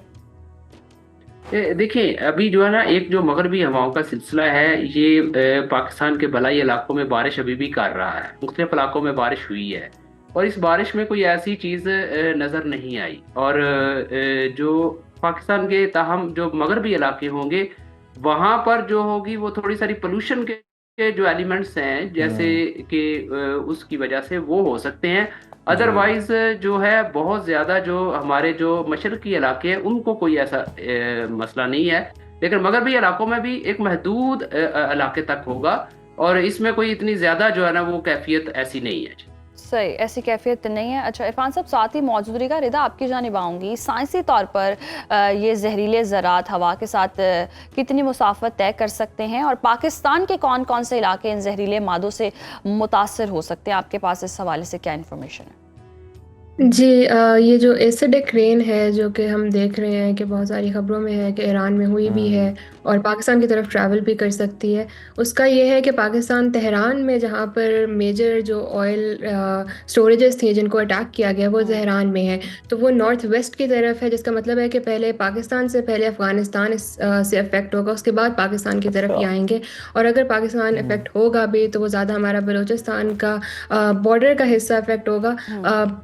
डायरेक्टली पाकिस्तान को ये एसिडिक रेन जो है इम्पैक्ट नहीं करेगी, ये क्योंकि हवाओं का रुख डिफरेंट है। लेकिन ये जो एसिडिक रेन होती है बहुत डेंजरस होती है, ईरान के लोगों के लिए बहुत ज़्यादा डेंजरस है, जो बॉर्डर पर लोग हैं उनके लिए बहुत डेंजरस है, क्योंकि इससे आपकी जल्द जल सकती है, आपके लंग्स डैमेज हो सकते हैं इससे, और आपके दरख्तों को इस पर बहुत ज़्यादा असर होता है। आपके जो समंदर में पानी में जो आपकी मछलियाँ, आपका pH लेवल चेंज हो जाता है, तो उससे बहुत ज़्यादा इम्पैक्ट होता है। तो ओवरऑल इसका जो इम्पैक्ट है एनवायरनमेंट पर, ईरान की हो या पाकिस्तान की हो या लॉन्ग टर्म अगर देखा जाए, वो बहुत ज़्यादा है। बिल्कुल ठीक। रिदा, हमारे साथ ही रहिएगा। इरफान साहब, आपकी जानिब आएंगे। 12 मार्च तक जिस हम सिलसिले की बात कर रहे हैं बारिशों के, इस्लामाबाद और गिरदोनवा में देखें तो यालाबारी की क्या तवक्को की जा सकती है, और क्या अगर ये यालाबारी होती है तो फ़ज़ा में मौजूद आलूदगी को ज़मीन तक लाने का सबब बनेगी? देखिए, ये जो है ना, क्योंकि ड्राई स्पेल काफ़ी अरसे से चल रहा था और एटमॉस्फेयर काफ़ी वार्म हो चुका है, तो इसमें जो हेल है, हीलिंग जो है ना, वो भी हम एक्सपेक्ट कर रहे हैं कि ये जो खिता पठवार, इस्लामाबाद, रावलपिंडी और इसके गिरदरवाह के इलाके जो होंगे, यहाँ पर हेल स्टॉर्म होने के भी चांसेस हैं। तहम आज रात और कल जो है ना, ये बारिश का सिलसिला जो है ना, ये बरसेगा खिता पठवार और इस्लामाबाद और रावलपिंडी में। सही। अच्छा रिदा, आपने जिक्र किया कि समंदरी हवाएं सिंध और बलूचिस्तान में दाखिल हो रही हैं, तो क्या ये हवाएं ईरान से आने वाले जहरीले बादलों का रास्ता रोक सकती हैं? देखिए, इसका ये जो खदशा ज़रूर अगर है, हम लेकिन हवाओं की बात करें। जी सर। इरफान साहब, आप जवाब दे दें। जी, इरफान साहब, आप इस सवाल का जवाब मुकम्मल कर लें, फिर हम रिदा से सवाल करते हैं। जी जी। अच्छा, ऐसा है कि ये जो हवाएं हैं जो आ रही हैं उस तरफ से, ये तकरीबन नॉर्थ की तरफ से आ रही हैं। ये नॉर्थ से साउथ की तरफ होते हुए, ये समंदर के रास्ते से होते हुए ये इंडिया की तरफ भी कुछ जा रही हैं। तो इस से जो आपका जो एलिमेंट्स हैं, जो पोल्यूटेड एलिमेंट्स हैं, पोल्यूटेड पार्टिकल्स जो होंगे, वो कुछ हमारे वेस्टर्न बॉर्डर्स पे आएंगे और कुछ जो है ना वो दूसरी तरफ से निकल जाएंगे। इसलिए इसकी डिस्पर्शन जो ऐसे होगी कि बहुत ज्यादा जो हमारे एरिया में या पाकिस्तान के अंदर दाखिल सारे के सारे नहीं होंगे, ये डिस्पर्स हो जाएंगे।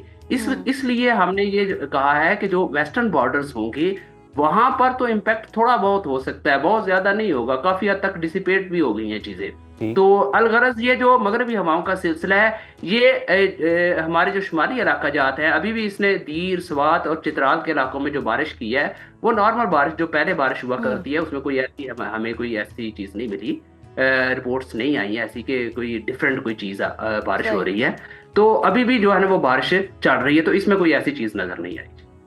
सही। अच्छा रिदा, आपकी जानिब भी आएंगे। जिस तरह से जिक्र भी हो रहा है कि हवा में इस तरह के ज़रात होंगे, वो शामिल होंगे और फिर ईरान की तरफ ये रेन हो सकती है, ये किस तरह से सारा कुछ प्रोसेस होगा और तेज़ाबी बारिश में तब्दील हो सकता है? जी, ईरान में क्योंकि हमने देखा है कि ऑयल रिफाइनरी, ऑयल स्टोरेजेस को अटैक किया गया इसराइल की तरफ से, तो उसकी वजह से जो धुआं उठता है उसमें हवा में आपका जो सल्फर डाइऑक्साइड और नाइट्रोजन डाइऑक्साइड है वो निकलते हैं। जब वो पानी के अंदर मिक्स होते हैं, वाटर ड्रॉपलेट्स के अंदर मिक्स होते हैं, तो वो सल्फ्यूरिक एसिड और नाइट्रिक एसिड बन जाते हैं, जिससे एसिडिक रेन होती है। और इसके जो इम्पैक्ट्स हैं वो मैंने जिस तरह पहले भी बताए हैं, वहाँ पर ईरान में, तेहरान में स्पेशली देखा गया है कि एसिडिक रेन हुई भी है, इसके इम्पैक्ट्स यही होते हैं, एक तो लॉन्ग टर्म इम्पैक्ट्स होते हैं आपकी हेल्थ पर, आपके लंग्स पर, आपके एयर पोल्यूशन बहुत ज़्यादा इससे ज़्यादा ख़राब होती है। लेकिन इमीडिएटली जो आपका होता है, क्योंकि जितनी ज़्यादा आपकी एसिडिक रेन होगी उसमें आपके जिस तरह पानी में आपके जो मछलियाँ हैं उस पर बहुत ज़्यादा इम्पैक्ट होता है इसका, आपकी जल्द जल सकती है इससे इंसानों की, आपके दरख्तों को बहुत ज़्यादा इम्पैक्ट होता है, आपकी बिल्डिंग्स, ओवरऑल जो आपका इन्वायरमेंट है वो बहुत ज़्यादा एसिडिक टॉक्सिक हो जाता है। और उसकी वजह से हम देखते हैं कि लॉन्ग टर्म भी इसके इम्पैक्ट होते हैं और इमीडिएट भी इम्पैक्ट्स होते हैं, जो कि ह्यूमन हेल्थ के लिए, गिवन इस रीजन में ऑलरेडी एयर पोल्यूशन का इतना ज़्यादा मसला है, क्लाइमेट चेंज का इतना ज़्यादा मसला है कि उसके बिल्कुल ये रिदा मसाइल मौजूद हैं। क्लाइमेट चेंज का भी मसला पाकिस्तान को दरपेश है। इस पर भी आपका कमेंट चाहेंगे कि एसिड रेन या तेज़ाबी बारिश का तस्वुर जो है ये पाकिस्तान के लिए कितना नया है, और साथ ही ये जानदार चीज़ों खुसूसन दरख्तों और फसलों को कैसे मुतासिर कर सकती है? जी, एसिडिक रेन या एसिड का आपके या फिर इन टॉक्सिक एलिमेंट्स का आपकी हवा में शामिल होना ये कोई मेरा ख्याल से नया तस्वुर नहीं है। एसिडिक रेन पाकिस्तान में एज सच नहीं हुई है रिसेंटली, लेकिन अगर देखा जाए एयर पोल्यूशन स्पेशली लाहौर या फैसलाबाद, इस्लामाबाद, पिंडी के इलाकों में जितनी ज़्यादा एयर पोल्यूशन हम लोगों ने देखा है वक्त के साथ बढ़ती जा रही है, और उसके जो इम्पैक्ट्स हैं वही हेल्थ पर इम्पैक्ट्स हैं जो कि आपकी एसिडिक रेन या उसकी वजह से जो टॉक्सिक आपका एनवायरनमेंट होता है वही इम्पैक्ट्स यहाँ पर है। तो पाकिस्तान में मेरा ख्याल से इस वक्त पाकिस्तान को फोकस करने की ज़रूरत है अपने जो एयर पोल्यूशन का जो पाकिस्तान का क्राइसिस है, ताकि उस पे काबू पाया जा सके और जो आपके क्लाइमेट चेंज है उसके जितने असरात हैं कम किए जा सकें, क्योंकि ये जिस तरह के क्राइसिस हैं जिसमें ईरान का हम देख रहे हैं एसिडिक रेन का एक बहुत ज़्यादा है, उसके बाद वैसे भी जब बमबारी होती है तो उसका बहुत ज़्यादा इन्वायरमेंटल इम्पैक्ट्स होते हैं। तो उससे बचने के लिए पाकिस्तान को अपने घर में मेरा ख्याल से अपनी पॉलिसीज़, अपने how we deal with air pollution, how we are adapting to climate change, उस पर फोकस करने की ज़रूरत है। सही, हुकूमत को अपने माहौल पर फोकस करने की ज़रूरत है। इरफान साहब, दर्जा हरारत में 3 से 4 डिग्री की कमी क्या स्मोक जैसी कैफियत पैदा करेगी या बारिश जो है वो फ़ज़ा को साफ़ कर देगी? देखिए, बारिश जहाँ पर होगी वहाँ पर वो फिजा को साफ कर देगी। जो हमारे जो बलाई इलाके हैं जहाँ जहाँ बारिश हो रही है वहाँ हमारा पोल्यूशन जो है ना वो कम होती जाएगी। लेकिन अगर ये सस्टेन करती है ज़्यादा देर तक, फिर खुश्क मौसम रहता है तो फिर पोल्यूशन हो जाएगी। तो लेकिन ये जो हमारे मैदानी इलाके हैं, ख़ास तौर पे जो पंजाब के इलाके हैं मैदानी, जहाँ पर गंदम की काश्त हुई है या गंदम की कटाई करनी है, या सिंध के इलाके हैं, तो यहाँ पर तो ऑलरेडी जो है ना वो बारिश नहीं हुई, तो वो पोल्यूशन तो जो है ना यहाँ पर रहेगी। लेकिन गर्मी की वजह से वो पोल्यूटेड जो पार्टिकल्स होंगे वो एटमॉस्फेयर के अपर पार्ट्स में चले जाएंगे, तो वो नीचे नहीं होंगे सरफेस के ऊपर, इसलिए वो लोगों को अफेक्ट नहीं करेंगे। ठीक, बिल्कुल सही है। अच्छा रिदा, हमें ये बताइएगा कि ये जो इस तरह के हवा से असरात आते हैं, ये ख़ास तौर पे आपने कहा कि पहले अफ़गानिस्तान में आएंगे और फिर ये पाकिस्तान पे आ सकते हैं, तो इससे जो पानी है उसका pH लेवल जो है वो कितना मुतासर हो सकता है, जो ज़रई ज़मीन है वो कितनी मुतासर हो सकती है? खुदा न खास्ता ऐसे भी हो सकता है कि नाकाबिले काश्त भी हो जाए किसी सूरत में और फिर इमरजेंसी नाफिज करनी पड़े, ऐसा कब हो सकता है खुदा न खास्ता? जी, क्योंकि ये जो टॉक्सिक एलिमेंट्स होते हैं जब वो सॉइल में शामिल होते हैं तो आपका जो सॉइल का स्ट्रक्चर है बेसिक वो चेंज होता है, आपका फोटोसिंथेसिस का जो प्रोसेस है वो इम्पैक्ट होता है इससे, जो दरख्तों में पौधों में हम देखते हैं। इसी तरह जो पानी का pH लेवल है वो भी इम्पैक्ट होता है। जब भी कोई जंग होती है, जब भी हम देखते हैं कि इस तरह के टॉक्सिक एलिमेंट्स होते हैं, उसका एक बहुत बड़ा खदशा यही होता है कि उसका एनवायरनमेंट पर क्या इम्पैक्ट होगा, और ये लॉन्ग टर्म इम्पैक्ट होता है। इमीडिएटली शायद हमें देखने को उस तरह से ना मिले, या अगर मिले भी तो उसको इग्नोर कर दिया जाएगा, लेकिन एनवायरमेंटल क्राइसिस का यही होता है कि उसके लॉन्ग टर्म इम्पैक्ट्स आपके पानी पर, आपके माहौल पर, आपके दरख्तों पर, आपकी सॉइल पर बहुत ज़्यादा होते हैं। और उसका हम देखते हैं कि वक्त के साथ साथ हमें पता चलता है कि किस तरह हमारी काश्तकारी वो इम्पैक्ट हुई है, हमारे पानी इम्पैक्ट हुआ है, कि टॉक्सिक हुआ है। तो ये वक्त के साथ पता चलता है, लेकिन इसके इम्पैक्ट्स होंगे, डेफिनेटली नज़र आएंगे, और इसको स्टडी भी किया जाएगा, and they are really bad. सही। अच्छा इरफान साहब, अगर बलाई इलाकों में बात की जाए तो लैंड स्लाइडिंग का कितना खदशा है, और पहाड़ों पर मिट्टी जो होती है उसकी जो कह लें कि कीमियाई आलूदगी, बारिश इससे कुछ साफ़ कर सकती है या ज़्यादा वर्स्ट हो सकता है? देखिए अभी जो बारिश होगी ना बलाई इलाकों में, जो हमारे पहाड़ी इलाकों में बारिश होगी, उससे लैंडस्लाइडिंग का तो खदशा रहेगा। ताहम ये जो आपने कहा ना कि केमिकल और ये जो मट्टी की कॉन्फ़िगरेशंस जो हैं, तो उससे जो आपकी जो एटमॉस्फेयर के अंदर जो पोल्यूशन होगी वो नीचे बैठ जाएगी, जमीन पर आ जाएगी, यानी कि वो सब साइड हो जाएगी, एटमॉस्फेयर आपका साफ हो जाएगा। तो उससे ये बारिश जो है ना, ये फिल वक्त ये जो बारिश हो रही है ये रहमत होगी। और ये जो खास तौर पे जो बरानी इलाके हैं वहाँ पर जहाँ पर गंदम की काश्त हुई है उनके लिए भी ये मुफीद होगी। ताहम जो हमारे ऑलरेडी मैंने जैसे बताया ना कि इसकी जो मगरबी इलाके हैं वहाँ पर थोड़ा सा इफेक्ट होगा, क्योंकि वो ईरान की तरफ से आ रही है चीजें।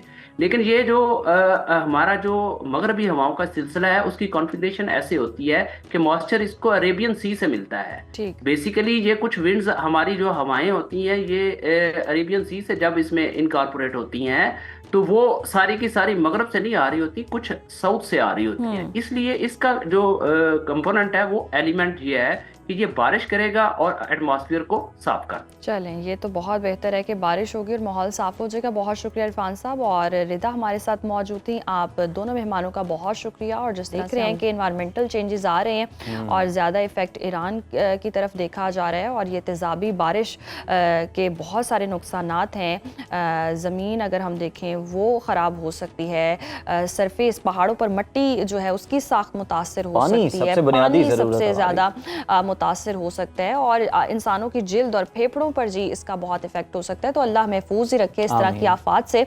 और जिस तरह से इरफान साहब ने भी कहा कि ऐसी रहमत वाली बारिश हो कि ये सब कुछ धुलकर साफ हो जाए, यही दुआ कर सकते हैं। नाज़रीन अभी वक्त हुआ ब्रेक का, देखते रहिए सदाए रमज़ान। नाज़रीन अब वो सेगमेंट है जिसका आपको बड़ी शिद्दत के साथ इंतज़ार होता है और हम 5:30 बजे इसका बाकायदा ऐलान करना शुरू कर देते हैं। घंटियां जो है बजना शुरू हो जाती हैं। तो जनाब वो लम्हा आ चुका है और यकीनन आप लोग भी बिल्कुल तैयार होंगे। तो पहला सवाल आज का ये है कि कुरान मजीद में सबसे पहले मुकम्मल नासिल होने वाली सूरत कौन सी है? सूरह फातिहा, सूरह अलक, सूरह मुदस्सिर या फिर सूरतुल कौसर। ये 4 ऑप्शंस आपके पास मौजूद हैं और सही जवाब देने वाले को आपको पता ही है कि J.Dot का बड़ा ज़बरदस्त गिफ्ट हैम्पर मिलेगा। एक बेहतरीन सा नफीस सूट है और बिल्कुल ये आप स्क्रीन पर भी आप देख सकते हैं ये सवाल। अस्सलाम वालेकुम, कौन और कहाँ से मुखातिब है? हेलो अस्सलाम वालेकुम। जी जी वालेकुम सलाम। मैं लाहौर से जन्नत बात कर रही हूँ। अच्छा, आपने सवाल सुन लिया? सूरत फातिहा। सूरह फातिहा ज़बरदस्त सही जवाब है और J.Dot का जोड़ा जी इनका हुआ। पहली कॉलर और पहली कॉलर ने बिल्कुल सही जवाब दिया, लकी साबित हुई हैं। अब जी दूसरे सवाल की जाने बढ़ते हैं। सबसे पहले कुरान मजीद को जमा करने का हुक्म किस खलीफा ने दिया? ऑप्शंस हैं हज़रत उमर रज़ी अल्लाह तआला अन्हु, हज़रत अली रज़ी अल्लाह तआला अन्हु, हज़रत अबू बकर सदीक रज़ी अल्लाह तआला अन्हु, हज़रत उस्मान रज़ी अल्लाह तआला अन्हु। ये 4 ऑप्शंस हैं और सवाल जी आपको पता चल चुका है। और कॉलर भी मेरा ख्याल है कोई हमारे साथ मौजूद है। अस्सलाम वालेकुम जी, बताइएगा कौन और कहाँ से मुखातिब है? वालेकुम अस्सलाम, मैं आमना बात कर रही हूँ लाहौर से।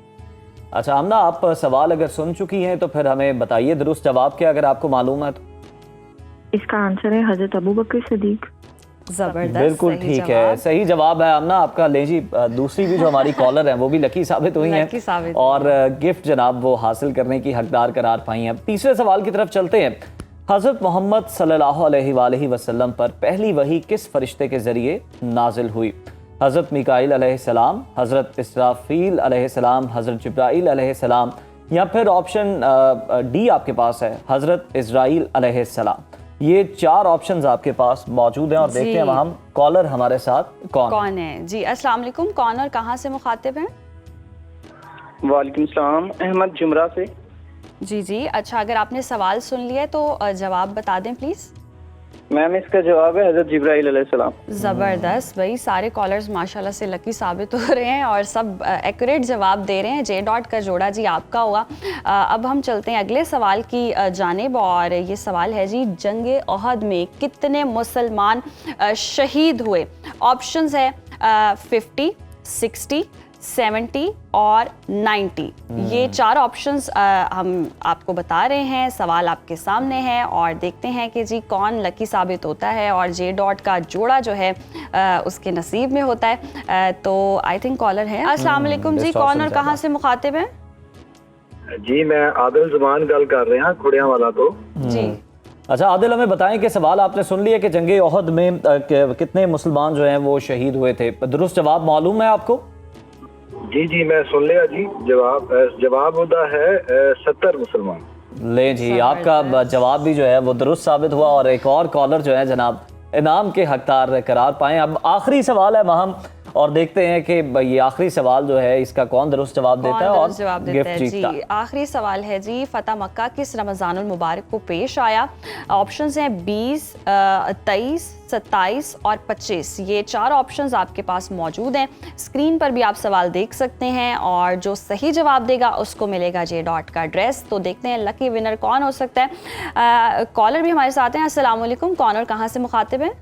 वालेकुम सलाम, मैं परवीन लाहौर से बात कर रही हूँ। अच्छा जी, अगर आपने सवाल सुन लिया तो जवाब प्लीज बता दें एक्यूरेट कौन सा है।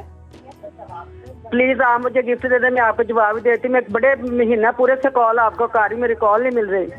जी थैंक यू सो मच, बहुत शुक्रिया आपके वक्त का। इस बारे में हम कुछ गौर करेंगे। एक और कॉलर है हमारे साथ मौजूद है, उनसे बात कर लेते हैं। अस्सलाम वालेकुम जी, अपना तारुफ करवाइएगा। जी हम कनेक्ट करने की कोशिश कर रहे हैं कि ये जो आखिरी कॉलर साथ है। अस्सलाम वालेकुम, कौन और कहाँ से मुखातिब है? अस्सलाम वालेकुम, मैं गुजरांवाला से बोल रहा हूँ। जी जी, अच्छा सही जवाब क्या है प्लीज? जी ये सवाल है 20। बिल्कुल बिल्कुल ठीक है, 20 आपका ऑप्शन 1 आपने सिलेक्ट किया और जनाब इसी तरह से ये 5 जनाब हमारे आज के विनर्स हैं। तो बहुत ही ज़बरदस्त है। नाज़रीन, रमज़ान का आखिरी अशरा शुरू होने को है और मसाजिद में खैमे लगने वाले हैं। एतिकाफ यानी दुनिया के हंगामों से किनारा कशी इख्तियार करके अल्लाह के हुजूर खुद को पेश कर देना, ये जनाब एक बड़ा ही बेहतरीन अमल है। और इसी पर कराची से हमारे नुमाइंदे हैं, उन्होंने एक आसिफ अली सैयद उन्होंने रिपोर्ट तैयार की है। पहले वो देखते हैं, फिर इस पर डिस्कशन करते हैं। एतिकाफ खलवत में खुशी व खुजू के साथ अल्लाह ताला से ताल्लुक़ कायम करने का नाम है। मुत्तकिफ़ीन 20वें रोज़े को नमाज असर के बाद ही मसाजिद, जबकि ख़वातीन घरों में खलवत इख्तियार कर लेती हैं। उलमाए किराम एतिकाफ को सुन्नत मुअक्कदा कहते हैं। 20 रमज़ान को गुरूब आफ्ताब से पहले एतिकाफ़ की नीयत से मस्जिद में दाखिल हो जाए और जब ईद उल फितर यानी शव्वालुल मुकर्रम का चाँद नज़र आ जाए तो फिर एतिकाफ़ से बाहर आए। लैलतुल कदर की तलाश और रज़ाए इलाही के हुसूल के लिए मुत्तकिफ़ीन क़यामुल लैल, तिलावत कलाम पाक और इस्कार करते हैं। 20वें रोज़े की को असर के बाद लोग बैठते हैं तो रात को जो है वो 21वीं रात शुरू हो जाती है, ताक रात शुरू हो जाती है। तो ये 21वीं रात, 23वीं रात, 25वीं रात, 27वीं रात और 29वीं रात, किसी एक ताक रात के अंदर अल्लाह तबारक व तआला ने लैलतुल कद्र को पोशीदा रखा है। रज़ाए इलाही के हुसूल के लिए मुल्क के सबसे बड़े शहर कराची में आज से हज़ारों मुत्तकिफ़ीन मसाजिद में क़याम करेंगे। कैमरामैन आसिफ इकबाल के साथ आसिफ अली सैयद, सुनो न्यूज़ कराची। जी तो आज का जी दिन बहुत ही ख़ास है, सब एतिकाफ़ पर बैठने वाले हैं और बहुत सारे सवालात जो हैं वो जहन में होते हैं। अक्सर लोग पूछते हैं कि क्या एतिकाफ़ में मोबाइल इस्तेमाल कर सकते हैं, क्या ख़वातीन घर में एतिकाफ़ बैठ कर सकती हैं। इन तमाम शरई गुत्थियों को सुलझाने के लिए हमारे साथ स्टूडियोज़ में मौजूद है मारूफ आलिम दीन अल्लामा ज़ियाउल्लाह शाह बुखारी साहब, उनसे जानते हैं। बहुत शुक्रिया आपके वक्त का, खुश आमदीद। एतिकाफ़ का फ़लसफ़ा ज़रा समझाइएगा, इस्लाम में इसकी अहमियत किस कदर है और आखिरी अशरे में एतिकाफ़ बैठना क्या हिकमत खुदाबंदी इसमें कोई पोशीदा है? बिस्मिल्लाहिर्रहमानिर्रहीम। यकीनन एतिकाफ़ की अहमियत का आप अंदाज़ा यूँ लगाएं कि कुरान मजीद फ़ुरक़ान हमीद में अल्लाह रब्बुल इज़्ज़त ने बैतुल्लाह शरीफ की जो पाकीज़गी और तहारत है उसको जब बयान किया ना, 2 अंबिया अलैहिमुस्सलाम की मुनासबत से, इब्राहीम अलैहिस्सलाम और जनाब इस्माईल अलैहिस्सलाम, तो वहाँ फरमाया वाहिदना इला इब्राहीम व इस्माईल अन तहिरा बैतिया लित्ताइफीना वल आकिफीना व रुक्का सुजूद। हमने बैतुल्लाह को पाक और साफ़ इसलिए रखवाया कि वहाँ लोगों ने नमाज़ पढ़नी है, रुकू और सजदे करने और दरमियान फरमाया वल आकिफीन, और एतिकाफ़ भी बैठना है। अंदाज़ा लगाया कि उस दौर में भी एतिकाफ़ का अमल कितनी अहमियत का हामिल है कि अंबिया अलैहिमुस्सलाम ने हर नबी के दौर में ये एतिकाफ़ का अमल रहा और ख़ुद नबी करीम अलैहिस्सलातु वस्सलाम की अपनी सुन्नत मुबारक है कि आप हर साल पूरी बाकायदगी के साथ आप हर रमज़ान में 10 दिन का आखिरी अशरे का एतिकाफ़ फरमाया करते थे और एक साल आपने 20 दिन का भी एतिकाफ़ फरमाया है। तो नबी करीम अलैहिस्सलाम ने अपने उस मुबारक से हमें इसकी अहमियत को वाज़ेह करके फरमाया। और इसके अंदर फ़लसफ़ा क्या है? यकीनन अल्लाह के साथ तन्हाई में बैठकर, खलवत में बैठकर अल्लाह के साथ राज़ व न्याज़ किया जाए, मनाजात की जाए, अल्लाह से दुआएं मांगी जाए।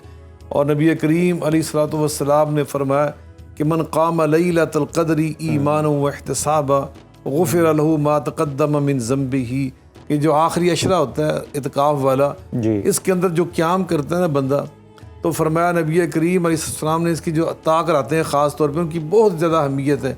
शब कदर भी इसी इत्काफ़ के अशरे में आती है। और फरमाया फल तमिसूहा फिल अशरिल अवाखिरी मिनल वितरी, जो ता कराते हैं आखिरी अशरे की, उनमें शब कदर को तलाश किया करो। इन्ना अनज़लना फ़ी लैलतिन मुबारका इन्ना अनज़लना फ़ी लैलतिल क़द्री, और आगे फरमाया लैलतुल क़द्र खैरुम मिन अल्फ़ि शहर, जो 1000 महीनों से भी ज़्यादा आला और बेहतर और अफजल है। तो उसकी तलाश भी इसी अशरे में होती है, और ख़ास तौर पे ताक रातों में होती है। और इसको कैसे हमने रखना है, ज़िंदा और बेदार कैसे करना, फरमाया नबी पाक सल्लल्लाहु अलैहि वसल्लम के बारे में माजी सैयदा आयशा सिद्दीक़ा रज़ियल्लाहु तआला बयान फरमाती हैं कि इज़ा दख़ल अशरुल अवाखिर, जब आखिरी 10 दिन शुरू होते, आखिरी अशरा आता, शद्दा मिअज़रा व अहया लैला व अयक़ ज़हला, आप खुद मज़ीद कमर बस्ता हो जाते अल्लाह की इबादत के लिए, और पूरी रात शब बेदारी करते, और आप अपने अहले खाना को भी सोने ना देते। उनसे भी फरमाते भी क़ियामुल लैल करो, तिलावत कुरान मजीद फुरकान हमीद करो। तो आपने फरमाया कि मन क़ाम लैलतुल क़द्री ईमानन व इहतिसाबा गुफ़िर लहू मा तक़द्दम मिन ज़म्बी, हमें इत्काफ़ में बैठकर कसरत से क़ियामुल लैल करना चाहिए, नवाफिल पढ़ने चाहिए। नबी पाक सल्लल्लाहु अलैहि वसल्लम बड़ी बिशारत अता फरमाई, इसकी बरकत से अल्लाह पिछले सारे गुनाहों को माफ़ कर देता है। जो हमारे सगीरा गुनाह होते हैं ना अल्लाह की हुकूक के ज़िमन में, तो अल्लाह माफ़ कर देता है। बिल्कुल, बहुत बड़ी बिशारत है। अच्छा सर, हमें ये भी बताइएगा कि लैलतुल क़द्र की जो तलाश है और जो एतकाफ़ है, इसका आपस में क्या स्पेशल कनेक्शन है? यकीनन जो शब कदर है वो एक बड़ी फजीलत की घड़ी है। हज़रत माजी सैयदा सिद्दीक़ा रज़ियल्लाहु अन्हा रवायत फरमाती कि मैंने अर्ज़ किया अल्लाह के, अगर मैं बैठ जाऊँ उसकी तलाश में और मैं उसको तलाश करने में कामयाब हो जाऊँ, तो मुझे क्या कहना चाहिए, अल्लाह से क्या मांगना चाहिए?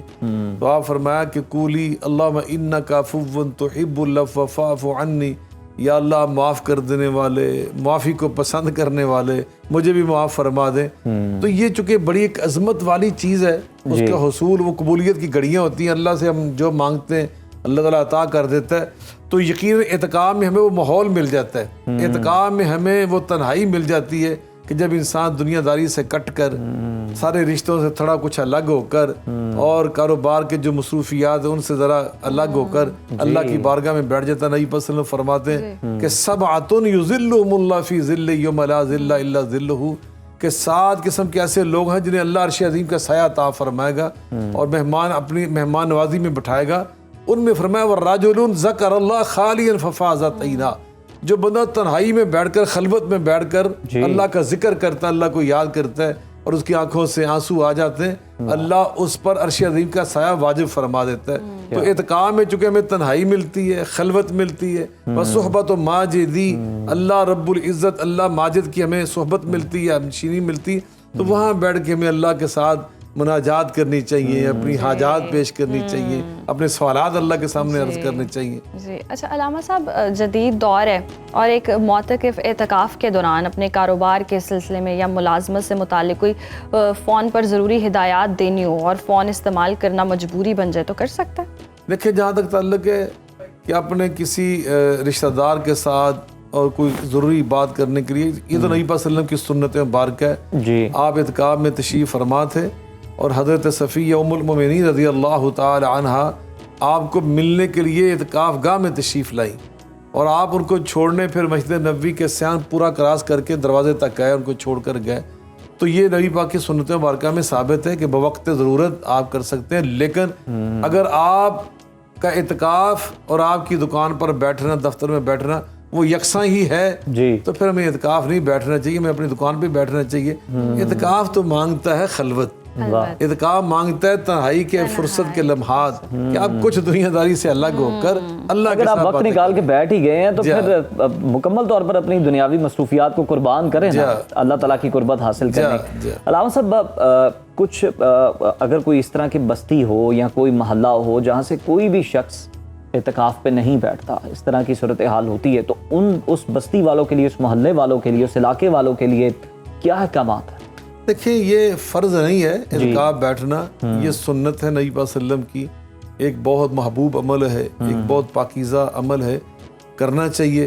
और यकीनन ये महरूमी है, उनकी बरकत से महरूम है, लेकिन ये नहीं हम कह सकते कि उन पे अज़ाब नाज़िल होगा और अल्लाह की आज़माइश उन पे नाज़िल हो जाएगी। यकीनन ये एक मुस्तहब अमल है, एक सुन्नत है नबी पाक सल्लल्लाहु अलैहि वसल्लम की, तो बहरकैफ करना चाहिए जी। इसको इतना आसान भी लेना चाहिए, लेकिन बहरकैफ अगर वो नहीं बैठते, पूरी बस्ती पूरा इलाका, तो एक बरकत से महरूम हो रहे हैं, बरकत से महरूम हो रहे हैं। अच्छा अलामा साहब, बचपन से हम सुनते आए कि मतलब अगर आप बालिग नहीं हैं तो ना एतकाफ़ ना बैठें, पता नहीं आप डर जाएंगे या खौफ का शिकार हो जाएंगे, कुछ लोगों पे वजद तारी हो जाता है इन अयाम में, तो उसकी क्या हिकमत है? नहीं, ऐसी कोई बात नहीं है। हमने बचपन में खुद एतकाफ़ बैठ के देखा है, तो कोई ऐसा ना इंसान पे वजद, हाँ अल्लाह की बारगाह में हाजिर होकर अगर आपको खुशू खुजू तारी हो जाए, और चूंकि बचपन में वाकई इंसान का ज़हन मासूम होता है जी, इंसान का अखलाक बहुत पाकीज़ा होता है, तो ज़्यादा असरात होते हैं, चूँकि मासूम अज़हान जो होते हैं या दिल कबूल होते हैं वो जल्दी इन चीज़ों को कबूल भी कर लेते हैं। तो बाहर क्या, चूँकि वो एतकाफ़ में साथ हमारे बुजुर्ग बैठे होते हैं आसपास, तो इसलिए डरने वाली तो कोई ऐसी बात नहीं होती, लेकिन बाहर बच्चों को वहाँ बैठना चाहिए कि जहाँ उनकी हिफाजत हो और उनकी तरबियत के लिहाज से, उनके अखलाक को पाकीज़ा रखने की मुनासबत से इन सारी चीज़ों का एहतमाम हो। तो बाप बैठा हुआ तो साथ बेटा बैठ सकता है, मामू बैठा साथ भांजा बैठ सकता है, बड़ा भाई तो साथ छोटा भाई बैठ सकता है। तो इसी तरह का ख्याल रखना कहीं ना कहीं ये होता है ना मिसकंसेप्शन भी, क्या अकेला बच्चा भी कुछ लोग बिठा देते हैं, ऐसे नहीं है, वो हिफाजत सबसे पहले। अलामा साहब, आखिर में हमें ये भी बता दें, इस पर भी आपका कमेंट चाहेंगे कि अगर कोई एतकाफ़ में बैठने की बड़ी शदीद ख्वाहिश रखता है और बड़ी देर से वो तैयारी भी कर रहा है, ख़ुद को तैयार कर रहा है, लेकिन 10 दिन वो नहीं निकाल पा रहा, कोई इस तरह की उसकी मसरूफियत, तो कोई क्या गुंजाइश मौजूद है या 10 दिन पूरे करना लाजिम है? देखिए, नवाफिल पढ़ना ये एक सुन्नत नबी पाक सल्लल्लाहु अलैहि वसल्लम की। आप अगर 10 पढ़ सकते हैं 10 पढ़ लें, 8 पढ़ सकते हैं तो 8 पढ़ लें, अगर आपके पास 2 पढ़ने का टाइम 2 पढ़ लें। इसी तरह एतकाफ़ एक मसनून अमल है, सुन्नत है, फ़र्ज नहीं है। सही। तो नबी पाक सल्लल्लाहु अलैहि वसल्लम की सुन्नत मुबारक 20 भी आप बैठे हैं, 10 भी आप बैठे हैं, तो आसानी पैदा की। अगर वाक़तन हमारी ज़िंदगी में जैसे मसरूफियात बढ़ जाती हैं बाज़ औक़ात, तो उसमें आप 1 दिन का भी एतकाफ़ बैठ सकते हैं, 2 दिन का बैठ सकते हैं, 3 दिन का बैठ सकते हैं। और इसके साथ साथ नीयत यही करें कि मैं खुद को 10 दिन के लिए तैयार कर रहा हूं। आप नीयत में रखें कि अल्लाह में 20 दिन के बैठने का मौका दे, हम 20 दिन भी बैठेंगे, लेकिन बाद अगर एक पूरा दिन ना भी बैठे तो आप 2-4 घंटे के लिए मस्जिद में जाकर इत्काफ की नीयत से बैठ सकते हैं। तो यकीनन जितना भी आप वो बैठेंगे तो उसका अल्लाह आपको अजर अता फरमाएगा। लेकिन वो जो बैठे आप सही तरीके से बैठे, अल्लाह का उसमें जिक्र करें, दुआएं मांगे और कुरान पाक की तिलावत करें, अल्लाह से इस्तिग़फ़ार खुशी पढ़ें। इन चीज़ों के साथ अपने एतकाफ़ को आप मुनव्वर करें, रोशन करें, और उससे फिर इंशाल्लाह आपको फ़ायदा होगा। अल्लाह के घर में बैठ के अल्लाह से दुआ लगाएं। बहुत ही खूबसूरत पैगाम है, बहुत शुक्रिया आपका अलामा साहब। और यकीनन यहाँ एक जुमला अगर मुझे इजाज़त दें, मेरी बहन ने कहा था ना वो ख़वातीन का एतकाफ़, तो ख़वातीन के ऊपर देखें, ख़वातीन जो हमारी नमाज होती है ना, ये फ़र्ज़ है। तो ख़वातीन उनके लिए मस्जिद में आके नमाज बाजमात पढ़ना फ़र्ज़ नहीं है, वो घर में पढ़ें। तो घर में जो उनकी जगह होती है वो मस्जिद ही होती है उनकी। तो एतकाफ़ एक मसनून अमल है, इसलिए खाम खा लो शर्त लगाते हैं, कोई शर्त नहीं है। कोई खातून, मेरी बेटी, कोई मेरी बहन एतकाफ़ बैठना चाहे वो अपने घर में बैठे, अपनी जो उसकी सजदा गाह वहाँ बैठे, इंशाल्लाह अल्लाह उसको अजर अता फरमाएगा। आमीन। ले जी, ये भी पैगाम आ गया और ये भी क्लियर हो गया। इसके साथ ही नाज़रीन इजाज़त आपसे चाहेंगे, कल दोबारा आपसे मुलाकात होगी। अल्लाह हाफ़िज़।